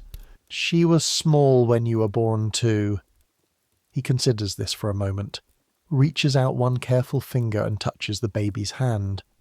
The baby curls her fingers around his reflexively, the grasp reflex that newborns have, automatic and strong. His expression changes completely. "She's holding my hand," he says, in a tone of absolute wonder. Mrs. Fowler laughs, a real laugh, a short one, and then she winces because laughing pulls things that shouldn't be pulled yet, but the laugh was real, and her face is completely different in it. You watch this from the corner of the room and think, as you always think when you witness this particular moment, this is why the work matters. Not the chemistry of it, not the carbolic soap or the beef broth or the clean napkins. This moment, the toddler discovering his sister, the mother's laugh, this is what you're fighting to make possible. Now let me stop here and tell you about the belly binding, because it is one of the more extraordinary aspects of the Victorian lying in, and it gets almost no attention. On the first or second day after birth, after the worst of the after pains have begun to settle, the lying in woman is bound, the belly binder, a long strip of cotton or linen cloth, sometimes flannel, sometimes a purpose-made garment, wrapped around the abdomen from hips to ribs, firm and steady, pinned in place. The theory, in 1883, is several things at once. The uterus after birth is roughly the size of a large grapefruit and sits just below the navel. It will shrink back to the size of a pear over the following weeks. The process called involution, the same process the after pains are driving. The binder, it's believed, helps support this process. It holds the abdomen together. It counteracts the feeling of everything being loose and unsupported that many women describe in the days after birth. And this feeling is real, the muscles and ligaments of the abdominal wall having been stretched beyond their comfortable range for months, the whole architecture of the torso temporarily unreliable. None of this is wrong exactly. The support can be genuinely helpful. What is wrong, or not wrong but complicated, is the tightness with which the binding is sometimes applied. There is a tendency, among some nurses and some women's families, to apply the binder with the goal of returning the abdomen to its pre-pregnancy appearance as rapidly as possible. This produces a binder that is less support and more compression, significantly pushing inward, creating pressure on the uterus and the digestive organs below it. This is uncomfortable. It can interfere with the lochia, which needs to flow freely. It can worsen the constipation that is already common in the lying-in period. The bowels having been disrupted by labour, by any opiates given, by lying horizontal, by limited food, and it anticipates something that will not emerge fully until the 1890s and beyond, the pressure to return to the waist, the pressure on women to demonstrate as quickly as possible that their bodies have not been permanently changed by the thing they have just done. The corset, which most Victorian women of the middle and working classes wear daily, cannot be put on with a healing perineal wound and an involuting uterus. But the pressure toward the corset is already present. It's in the binder that's applied too tightly. It's in the measurement of the waist that some women begin in the first week, the anxious accounting of inches. You apply the binder correctly, firm enough to support, not so tight as to compress. You have, in 11 years, had this argument a dozen times, with women's mothers, with women themselves, with women who tell you that their mother bound much tighter and was fine within a fortnight. You say the same thing every time. The goal is healing. The goal is a body that functions properly in 10 years, not a waist that looks right in 3 weeks. Sometimes they listen, sometimes they don't. You can only be in the room for so many hours. The corset question is its own story. Briefly, most Victorian women of all but the wealthiest classes resume wearing their stays, their corset, within the first month of the lying in. Some resume within the second week. A few, those with particularly punishing ideas about female propriety and figure maintenance, resume within days. What the corset does to a postpartum body is nothing good. The uterus is still involuting, the pelvic floor is still recovering from the stretching and compression of labour. The perineal tissue is still healing. The ligaments of the pelvis, which soften during pregnancy under the influence of hormones becoming more flexible to allow the pelvis to spread, are still firming back up. This process takes weeks. The corset pressing inward and upward from the hips disrupts it. By compressing the abdomen, it can push the still soft pelvic contents downward. Uterine prolapse, the descent of the uterus into the vaginal canal, sometimes complete prolapse outside the body, is one of the more common consequences of the Victorian postpartum period, and it is directly connected to the corset and to the insufficiency of lying in rest. Women in the middle and working classes who cannot afford to rest, who are back on their feet and back to work too early, who resume their corsets in the first week, who carry heavy loads and stand for long hours, develop prolapse at higher rates than women who complete the full lying in. The full lying in is, in fact, protective. 9 days of horizontal rest, then gradual return to activity, then 4 weeks total. This is not just tradition. There is a physiological logic to it, even if the people prescribing it don't fully understand the physiology. The women who can't comply with the full lying in because they have no one to do their work, women like Annie Briggs, who was on her feet on day 2 because Ellen needed feeding and the fire needed coal, are the women who, 15 years later, will be fitted for a pessary at a charity clinic because the uterus has descended to where it should not be and is causing them pain and incontinence and difficulty walking. The lying-in period, despite everything wrong with it, the sealed windows, the too tight binders, is protecting something. It's protecting the pelvic floor, even without understanding what a pelvic floor is. And the women who don't get it, for economic reasons, bear the physical consequences for decades. This is the class violence of Victorian postpartum care. Not the malice kind of violence, the structural kind, where the same bodies are more valuable when they belong to people with money, where recovery is a luxury, where the 9-day bed rest and the monthly nurse and the beef broth are available to some women and not to others, and the bodies that don't get them pay the price later. You know this. You see it on both ends. You nurse the Fowler women and the Briggs women and you see the difference, and it sits in you in the specific way that unfixable things sit in people who have to keep working in spite of them. There's something else I haven't mentioned yet. Puerperal mania. Puerperal mania. Postpartum psychosis in the language of a later era. The mental illness that follows some births. In 1883 it is recognised. The physicians of the period know about it. There are chapters on it in the obstetric textbooks. It has been documented for centuries. Hippocrates wrote about it briefly. Women who become strange and confused after delivery, who cannot sleep, who see things, who are overwhelmed by something that doesn't resolve as exhaustion normally does. The Victorian medical establishment has several theories about why it happens. Some believe it's caused by the physical shock of labour, the nervous system overwhelmed. Some believe it's connected to the milk fever, a confusion of breast engorgement with mental disturbance.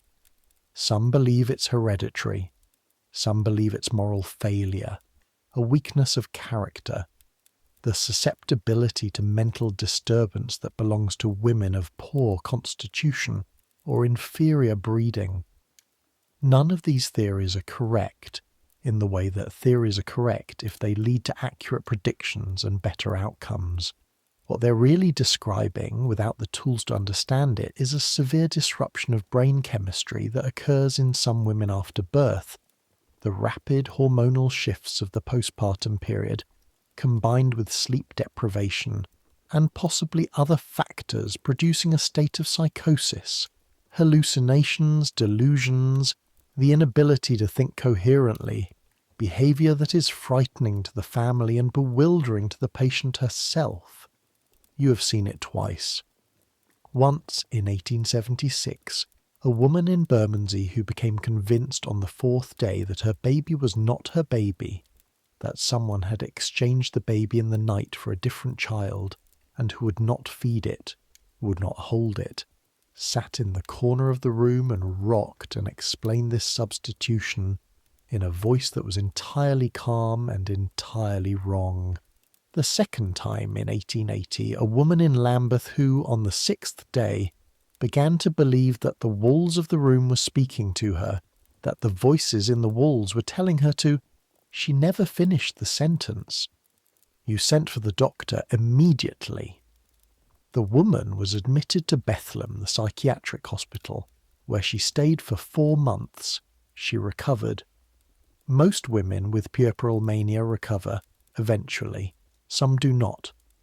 There's nothing you can do to prevent it.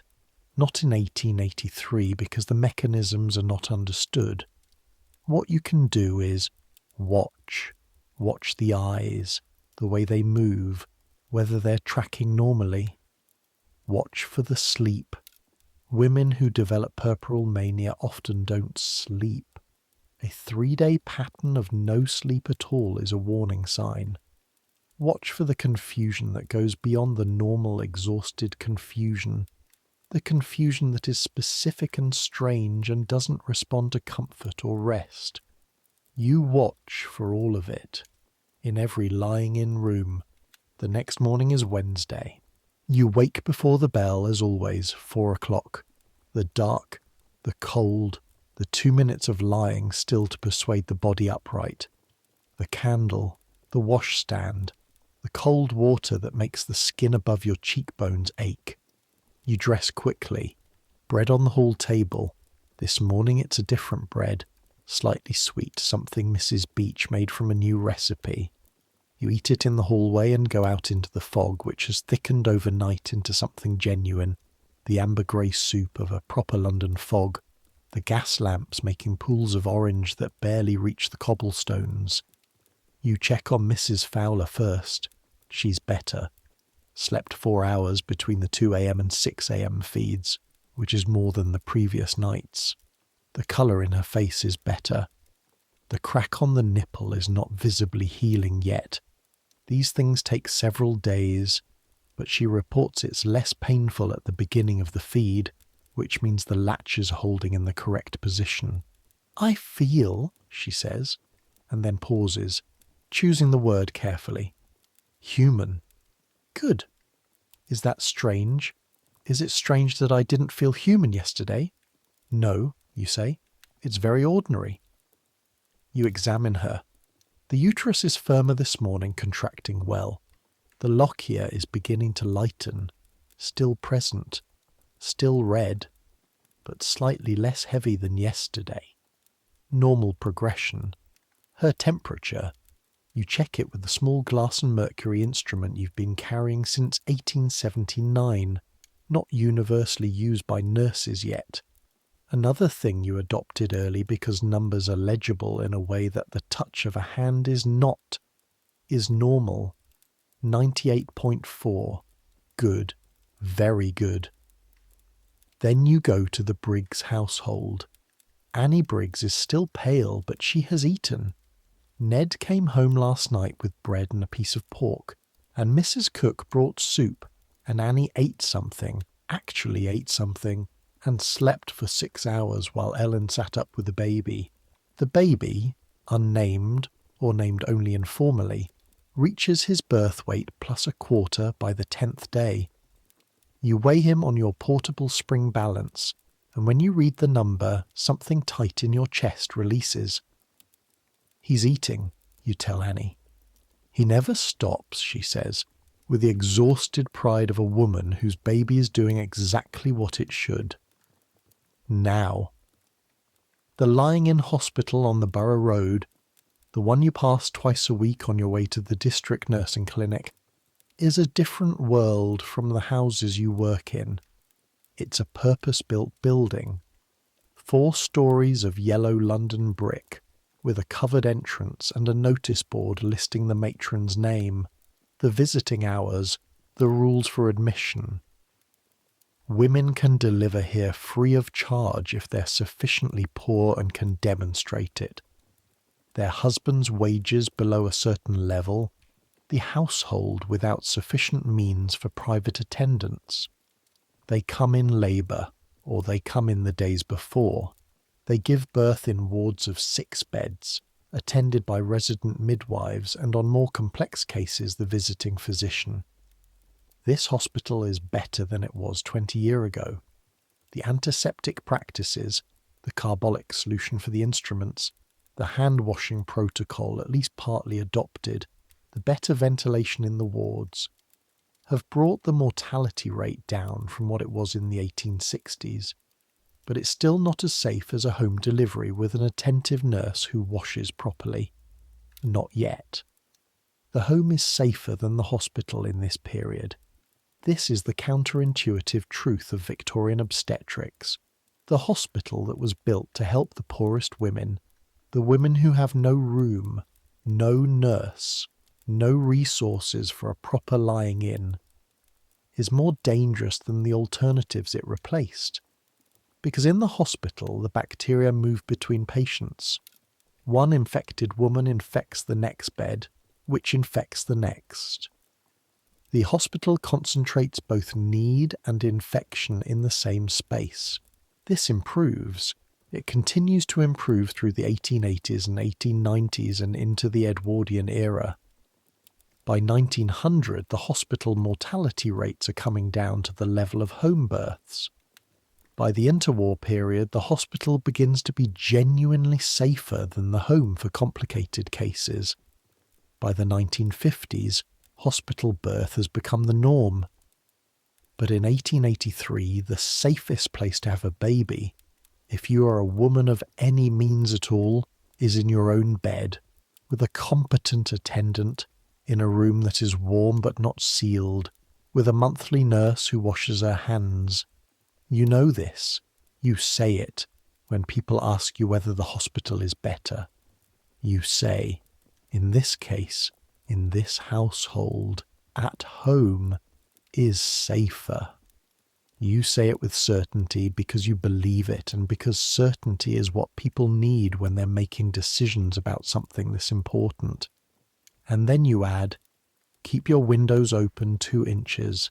On Thursday morning you arrive at Mrs. Fowler's house to find the grandmother in the hallway with an expression you know. She's not right this morning, Mrs. Pierce says.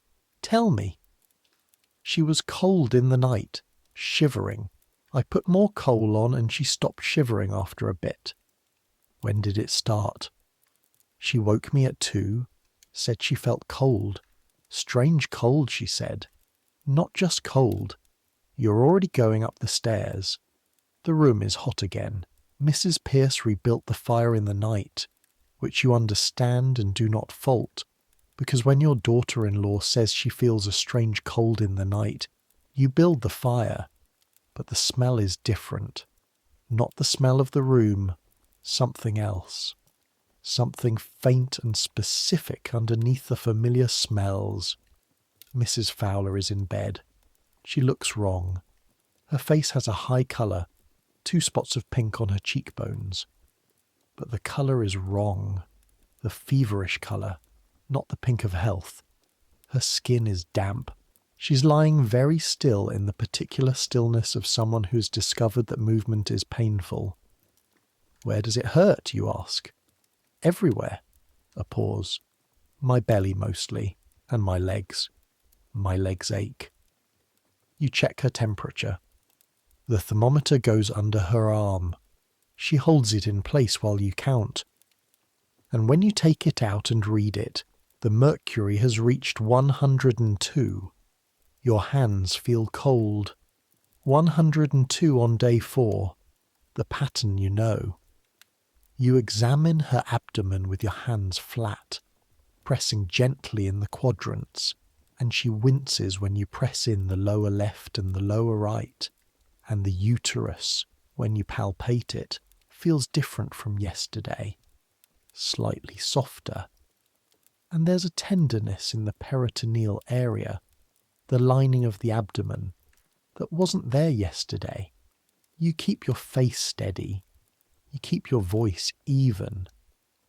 Mrs. Fowler, I'm going to send for Dr. Baines immediately. Your mother-in-law will stay with you. There's nothing to worry about. This last thing is a professional lie, the kind you tell because panic does not help anyone, and because what you mean by it is, I am going to do everything I can, and what is worrying me is not yet certain, and certainty is required before alarm. You go downstairs. You tell Mrs. Pierce calmly to send the boy across the road. There's a family across the road who's agreed to be message runners for a penny. To Dr. Baines's house, on the High Street, with a note that says, Please come at once. Patient has fever, abdominal tenderness. You write the note yourself. Then you go back upstairs. Puerperal fever in 1883 is not immediately fatal. That's important to understand. The early presentation, the rigour in the night, the temperature of 102, the abdominal tenderness, is frightening, but it's not necessarily the end. There is a range of outcomes. Some women develop mild cases, a fever that peaks and then recedes, the body's defences mobilising against the infection and, with some support, holding. Some women develop severe cases, the temperature climbing, the infection spreading from the uterus into the peritoneum, into the blood, the sepsis that was killing women in the maternity wards of Vienna and that killed Margaret Hartley in your first year of nursing. What determines the outcome? Some of it is the nature of the specific bacteria. Some of it is the body's defences, which vary between individuals. Some of it is how quickly the fever is identified and treated.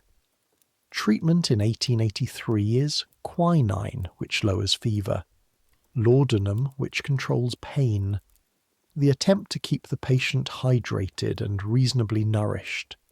Some doctors have begun using antiseptic douching, irrigating the uterus with carbolic solution, which is Listerian thinking applied to obstetrics, and which does sometimes help, though it needs to be done carefully. Dr. Baines arrives at 10 o'clock. He examines her. His face, when he straightens up, has the controlled blankness of a physician who has identified something serious and is deciding what to say about it. Puerperal fever, he says, not to Mrs. Fowler, but to you, at the doorway. Yes. We'll start quinine, and... He hesitates. I've been thinking about Lister's carbolic method. I've been using it in surgical work. The douching. Have you seen it used in obstetric cases? I've read about it. You have. You've also seen it attempted once with a case in Bermondsey, done by a doctor who was enthusiastic about the antiseptic principle, but not precise in its application. The patient survived. You're not certain the douching helped. But it's better than nothing. I'll try it, he says. This is new. This is Dr. Baines, who was sceptical about the window gap, who doesn't wash with carbolic before his examinations, deciding to try the carbolic douche. This is the evidence moving him slowly in the right direction. You want to say, wash your hands before you do it. You want to say, and every time you come in here from this point on, wash your hands before you touch her. You want to say, wash them with carbolic properly to the wrists between every finger. You say, I have carbolic soap if you'd like to wash your hands first. He looks at you, not hostile, not offended, thinking. Yes, he says, I'll do that. He washes. Not for 3 minutes, not with your precision, but with soap, with carbolic, properly to the wrist. You watch and say nothing. Then he goes in and treats Mrs. Fowler with the quinine and the beginning of the antiseptic protocol, and she is exhausted and frightened and bearing it with the specific courage of someone who understands that this is happening to her and has no choice about it. The baby feeds. Mrs. Fowler is able to feed her, though it costs her, and you watch the baby's face to make sure she's getting enough. Because a mother with a fever sometimes has reduced milk supply, and sometimes has increased, and this baby is getting enough. You can hear the swallows. Mrs. Pierce takes Thomas to a neighbour's house. The house is quieter. You settle in for what may be several days of intensive nursing. This is the watch. This is the work of nursing a fever in 1883. You sit in the room. You take the temperature every 2 hours. You give the quinine at the prescribed intervals, the bitter grey powder dissolved in water, and you coax it down her because it tastes terrible and because she's tired and ill and doesn't want it. You keep cool cloths on her forehead when the temperature climbs. You encourage her to drink water, weak tea, thin broth, even when she doesn't want to, because dehydration makes fever worse. You change the napkins more frequently now. You watch the colour of the discharge. You watch the colour of her face, and you watch for the signs of progression. The temperature climbing above 104. The abdomen becoming harder, more rigid. The delirium, the confused rapid talk that happens when a high fever reaches the brain. The hands and feet going cold while the trunk stays hot, the circulation beginning to fail. The first day of the fever, she holds. The temperature peaks at 102.5 in the afternoon and comes down to 101 with the quinine, and she sleeps heavily, the sleep of someone who is fighting something, and the baby sleeps in the cot beside her, and you sit in your chair and watch both of them breathe. The second day of the fever she holds again. The temperature reaches 103 in the morning and retreats. Her colour is difficult, the fever red, the washed-out pallor alternating. But she is conscious, oriented, able to respond to you clearly. She's still feeding the baby. She's still fighting. The second afternoon she turns to you from the pillow and says, "Am I going to die?" You look at her. There are two kinds of answers to this question. There's the reassurance, "Of course not, you're doing very well. This is what most people give." And there's the truth. "I don't know," you say. "I think you're going to be all right. Your body is fighting hard. The medicine is helping. Dr. Baines is using the most effective treatment available, but I can't promise you." She looks at you for a long moment. "Thank you," she says, "for not saying of course not." She looks at the baby in the cot. "If something happens..." "Mrs. Pierce will take the children," you say, "but I don't think it's going to come to that." You said you don't know. I said I think you're going to be all right. She holds your gaze for another moment, then closes her eyes. On the third day of the fever, the temperature comes down. Not to normal, not yet, but from 102.8 in the morning to 101.4 by noon to 99.6 in the evening. The trend is unmistakable. The quinine, the antiseptic douching, the rest, the fluids, the combination is working. Her body's defences assisted are winning. By the fourth day, the temperature is normal, 98.6. She is weaker than she was before the fever. The fight has cost her something that will take weeks to fully recover. She's pale, thinner, with the translucent look of someone who's been very ill, and is now very not ill, but is aware of how close the territory of very ill is. She feeds the baby. She eats broth. On the 7th day from the fever's onset, she sits up for the first time. On the 10th day, she walks to the window. She stands there for a while, looking out at Tremaine Street. The fog has lifted at last. It's a cold, clear morning in late January. The sky a pale, flat blue. The rooftops sharp against it. She stands at the window in her nightgown and shawl, and looks at the street as if it's the first time she's seen anything, which, in a way, it is. "How long was I ill?" she asks. 7 days. She absorbs this. The baby is 13 days old, and she weighs 7 pounds and 1 ounce, which is almost a pound more than she weighed at birth, which is excellent. Who fed her You fed her all the way through, even when you were feverish. This is true, and she looks at you as if she doesn't quite believe it, and you don't blame her because you barely believe it yourself. The way a woman with a temperature of 103 still latches a baby to her breast and feeds her. The reflex stronger than the fever. The body's priorities absolutely clear. She goes back to bed.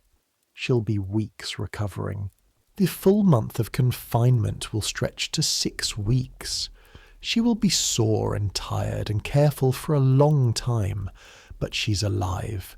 She is alive, and the baby is alive, and in the chair beside her bed, on the evening of the 17th day of your attendance, you sit with your pocket almanac and write the entry for this case in your tiny, precise handwriting, and what you write is, "Fever resolved. Both well. 2 words, both well. You've been doing this for 11 years. You've lost in those 11 years 4 women to puerperal fever. 4.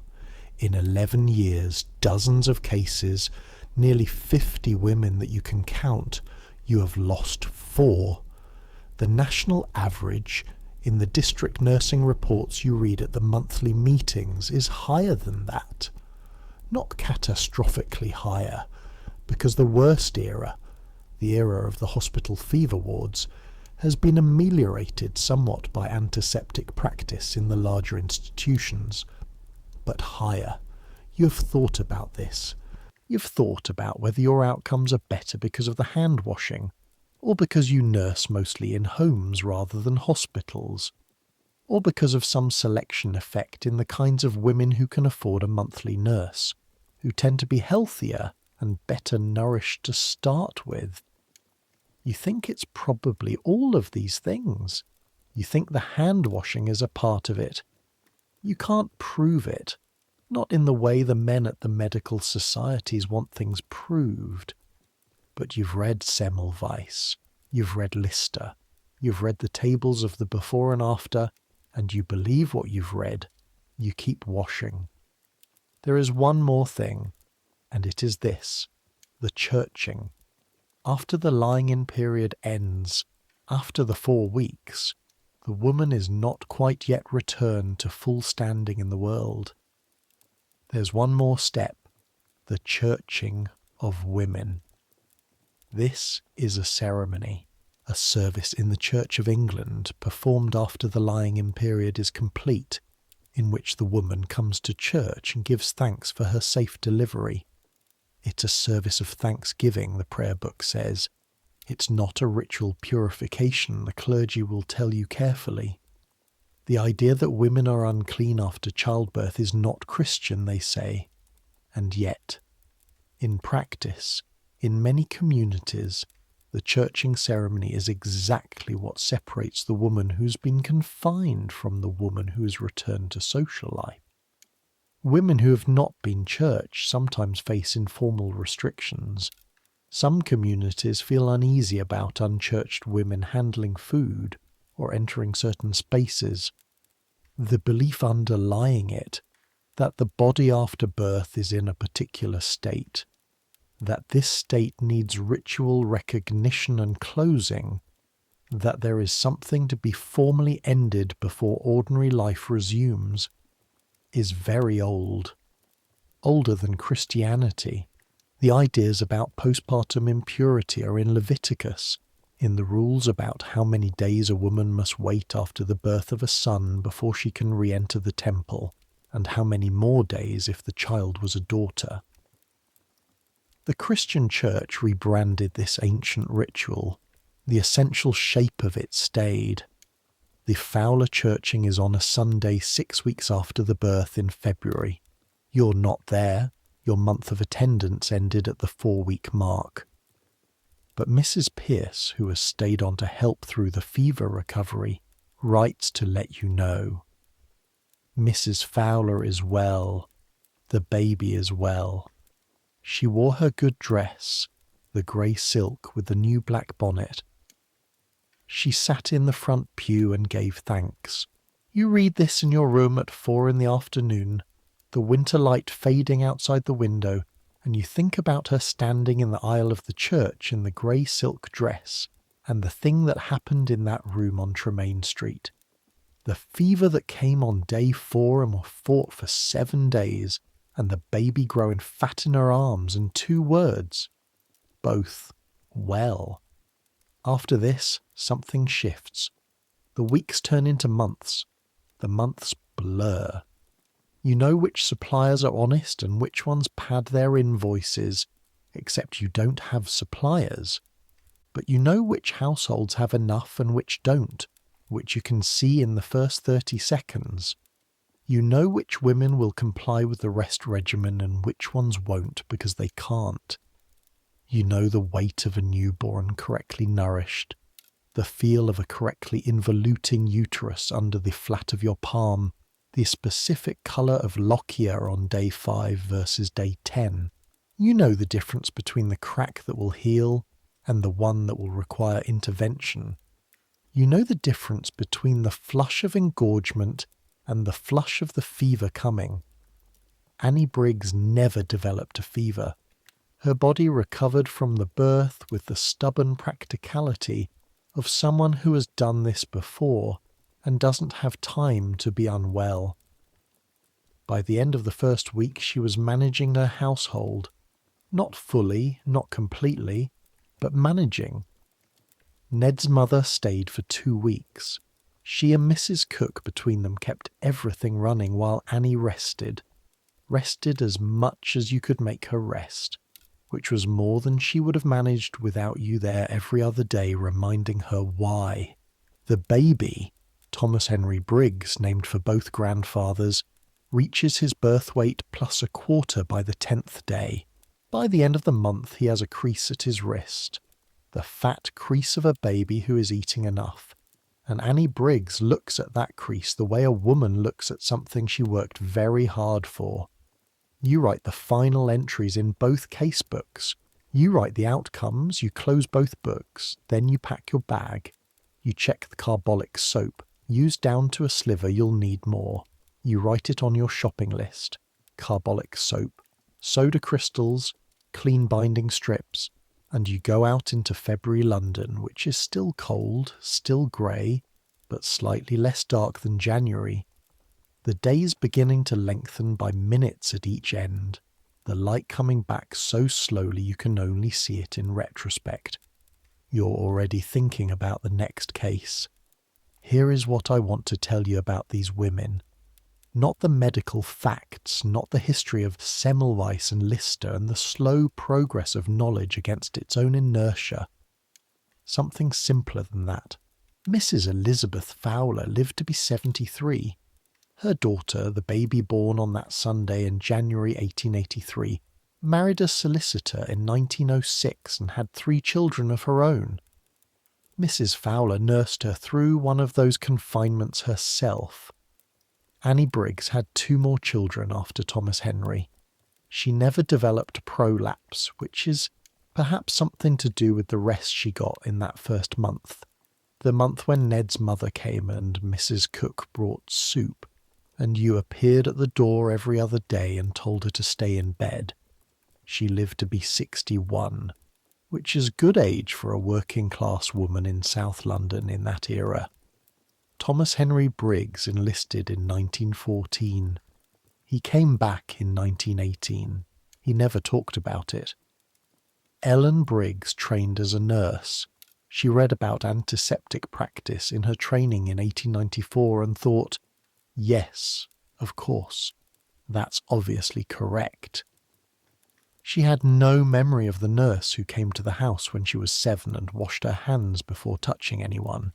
But the thing that nurse did, the thing she modelled in that kitchen and that lying-in room, had moved forward through the years in ways you can't fully track.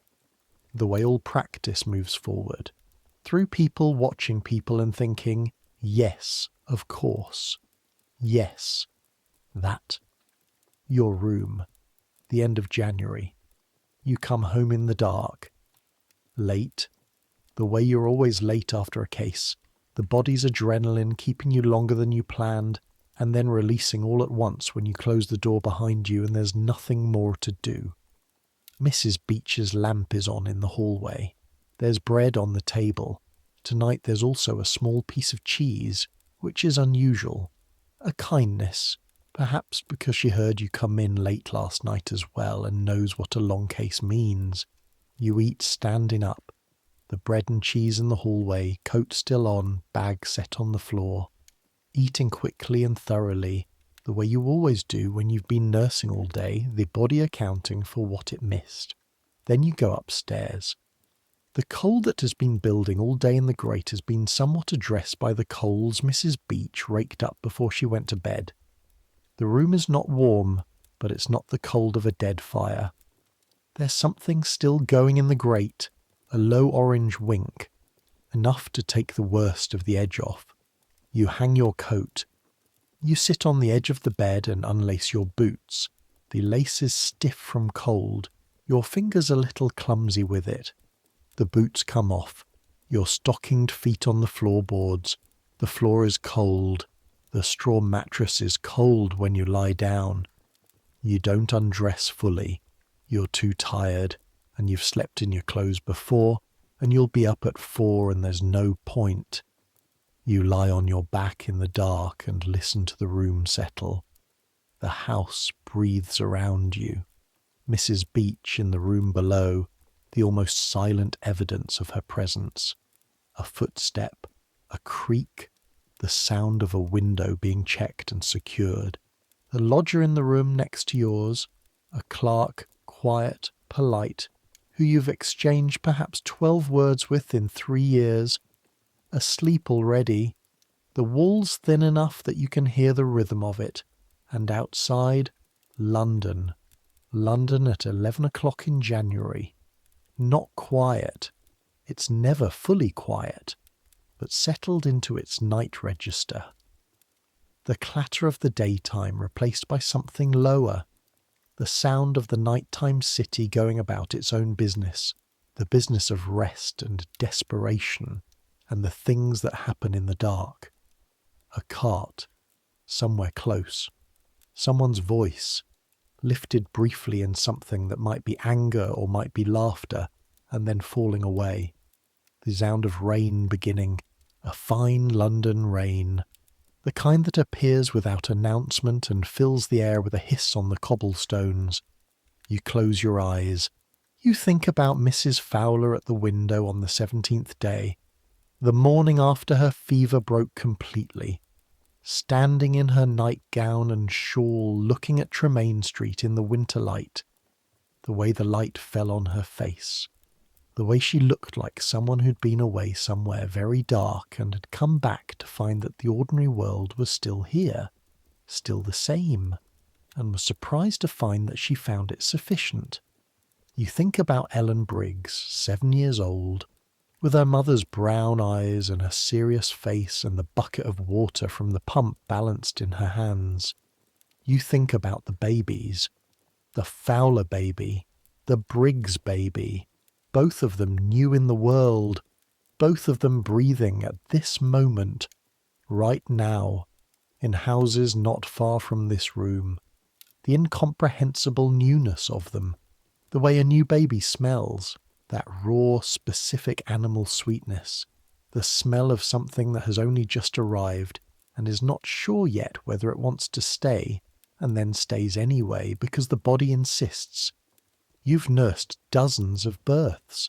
You've watched dozens of new babies discover the world. The smell of it never entirely loses its effect on you.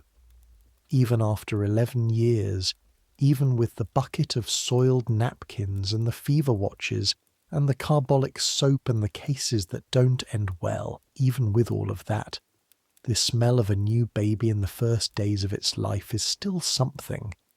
You're not sure what to call it. Not hope, exactly. Hope is too deliberate. Something more basic than hope. The smell of continuation. The thing that keeps going even when everything around it is difficult and uncertain and sometimes deadly. The body insists. Your hands are resting on the blanket. You look at them for a moment in the dark. You can barely see them, just shapes, and you think about all the things they've been. The hands that grew steady and deliberate in the years of nursing.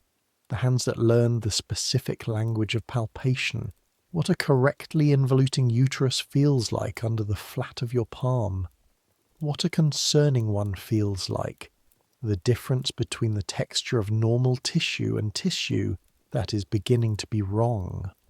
The hands that reach for the carbolic soap every time before they touch anyone. You close them loosely, your fingers curling in the dark. Centuries will pass. What you know, in this room on this January night, will become the foundation of things you can't imagine. The germ theory will be fully accepted. Antibiotics will be discovered.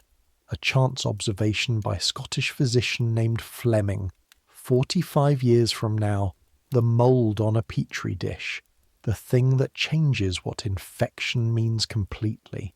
The puerperal fever that killed Margaret Hartley in 1874 and was fought in Mrs. Fowler's room for 7 days will become, in the middle of the next century, a routinely treatable condition. Women will die of it still, because medicine never fully closes any door to death, but at rates so reduced from what they were in 1883 that the comparison requires a moment to understand. Women will stop dying of it the way they died of it, in vast preventable numbers, in hospital wards where a doctor going from autopsy to delivery room with unwashed hands was normal practice, in lying-in rooms where the fever travelled from bed to bed because nobody understood what it was or where it came from. Semmelweis's name will be remembered. He'll be retrieved from the history of medicine as a tragic, vindicated figure. The man who was right and was not listened to, and died of the thing he was trying to prevent. His story will be taught in medical schools as a lesson about the resistance of institutions to inconvenient truths, about the way professional identity can protect itself against evidence, about what it costs when the evidence is not heard. He deserves that remembering. He does. But also the nurses who washed their hands before anyone told them to. The monthly nurses who noticed, without the theory, that something in the room was wrong, that something could be changed, that the outcomes of the women they nursed were better when they were clean and careful and present and watching. They existed. They don't have names in the history books mostly. They left notes in their case almanacs, small, careful handwriting, dates and temperatures and outcomes, both well. The world will change beyond anything recognisable from this room. The gas lamps will be replaced, the cobblestones, the horses, the fog, the sealed windows and the binding strips and the caudal and the 9 days lying flat. But people will still be born into this world. Women will still lie in the particular exhaustion of the first days. still negotiate the complicated democracy of their bodies and their babies and their needs. The new baby's smell, that raw, specific sweetness, will still exist. The crack on the nipple, the after pains, the slow returning strength of a body that has done something enormous and is working out how to continue. Some things don't change, not the essential shape of them, and somewhere in some version of this room, the hands that wash before they touch a patient. That doesn't change. You're warm enough, fed enough, safe enough. You have a roof over your head and work that matters and people who are counting on you to show up tomorrow and do it all again. That's more than a lot of people have. That's enough. The sounds of the city grow fainter, or maybe you're just listening less. The boundary between waking and sleeping starts to blur. The way it does when you're truly exhausted, when your body has decided that consciousness is no longer required. Somewhere out there, London continues, the night watchmen walk their rounds. The gin shops serve their desperate customers. The watermen tie up their boats and count their coins. The merchants sleep in their grand houses dreaming of profits. The beggars huddle in doorways dreaming of warmth. And you. Somewhere between one woman and the next, between the case that just ended and the case that will begin, between the body you helped hold together and the body you'll be called to tomorrow, you sink into the darkness. Tomorrow will come soon enough. But for now, there's just this. The softness of sleep reaching up to claim you. The quiet of the room. The low fire doing its last work in the grate. The distant heartbeat of a city that never quite stops. Let it come. Let sleep take you the way it took the women you nursed today. The way it takes anyone who has spent everything they had and needs now only to stop spending. Let the world fade. Let the noise quiet. Let your thoughts slow and soften and finally stop. The coal in the grate shifts, settles, goes on giving its heat. The rain continues on the cobblestones outside. That fine, persistent London rain. No dramatic storm, just the city being wet the way it is wet for months at a time, steady and unremarkable. The sound of it on the window, a kind of white noise that the city's inhabitants learn to hear as silence. Your breathing has slowed. Your chest rises and falls with the regularity of someone who's no longer managing it consciously. Your hands are open now, uncurled, resting palm up on the blanket, the carbolic roughened skin of them turned toward the ceiling in the dark. Somewhere in the city, Mrs. Fowler's baby is asleep. Somewhere in the city, Thomas Henry Briggs is asleep, newly fed, his cheek against his mother's shoulder, his fingers spread in the loose, complete relaxation of an infant who has eaten enough and is warm. Let them sleep. Let the lying-in rooms of London be warm enough, ventilated enough, clean enough. Let the nurses wash their hands. Let the doctors wash their hands. Let the knowledge that Semmelweis had in 1847 move through the years and the institutions and the professional resistances and the slow, difficult grinding of understanding against inertia until it is everywhere, until it is obvious, until it is the kind of thing that seems so simple you could barely believe it was ever argued about. Let the women sleep. Let the baby sleep. You've earned your rest. You've been working since 4 o'clock in the morning, and you've washed your hands perhaps 30 times, and you've carried the weight of what you know in every room you walked into today, and you've done everything that could be done in this year, with this knowledge, with these tools. It's enough. Tomorrow will come with its 4 o'clock bell, and its cold floor and its bread on the hall table, and its new case and its carbolic soap. The same as today, the same as yesterday. the same as all the days stretching out ahead. But that's tomorrow. Right now there's just the rain and the low fire and the breathing. Let your thoughts go where they want. Mrs. Fowler at the window, the grey silk dress, the both well. Ellen Briggs's serious face. The smell of the new baby, that particular raw sweetness, the thing that persists through all the rest of it, through the blood and the fever and the long, difficult weeks of recovery, the thing underneath everything that says, here is the next person in the world. Here they are. Let it settle. Let the sounds blur.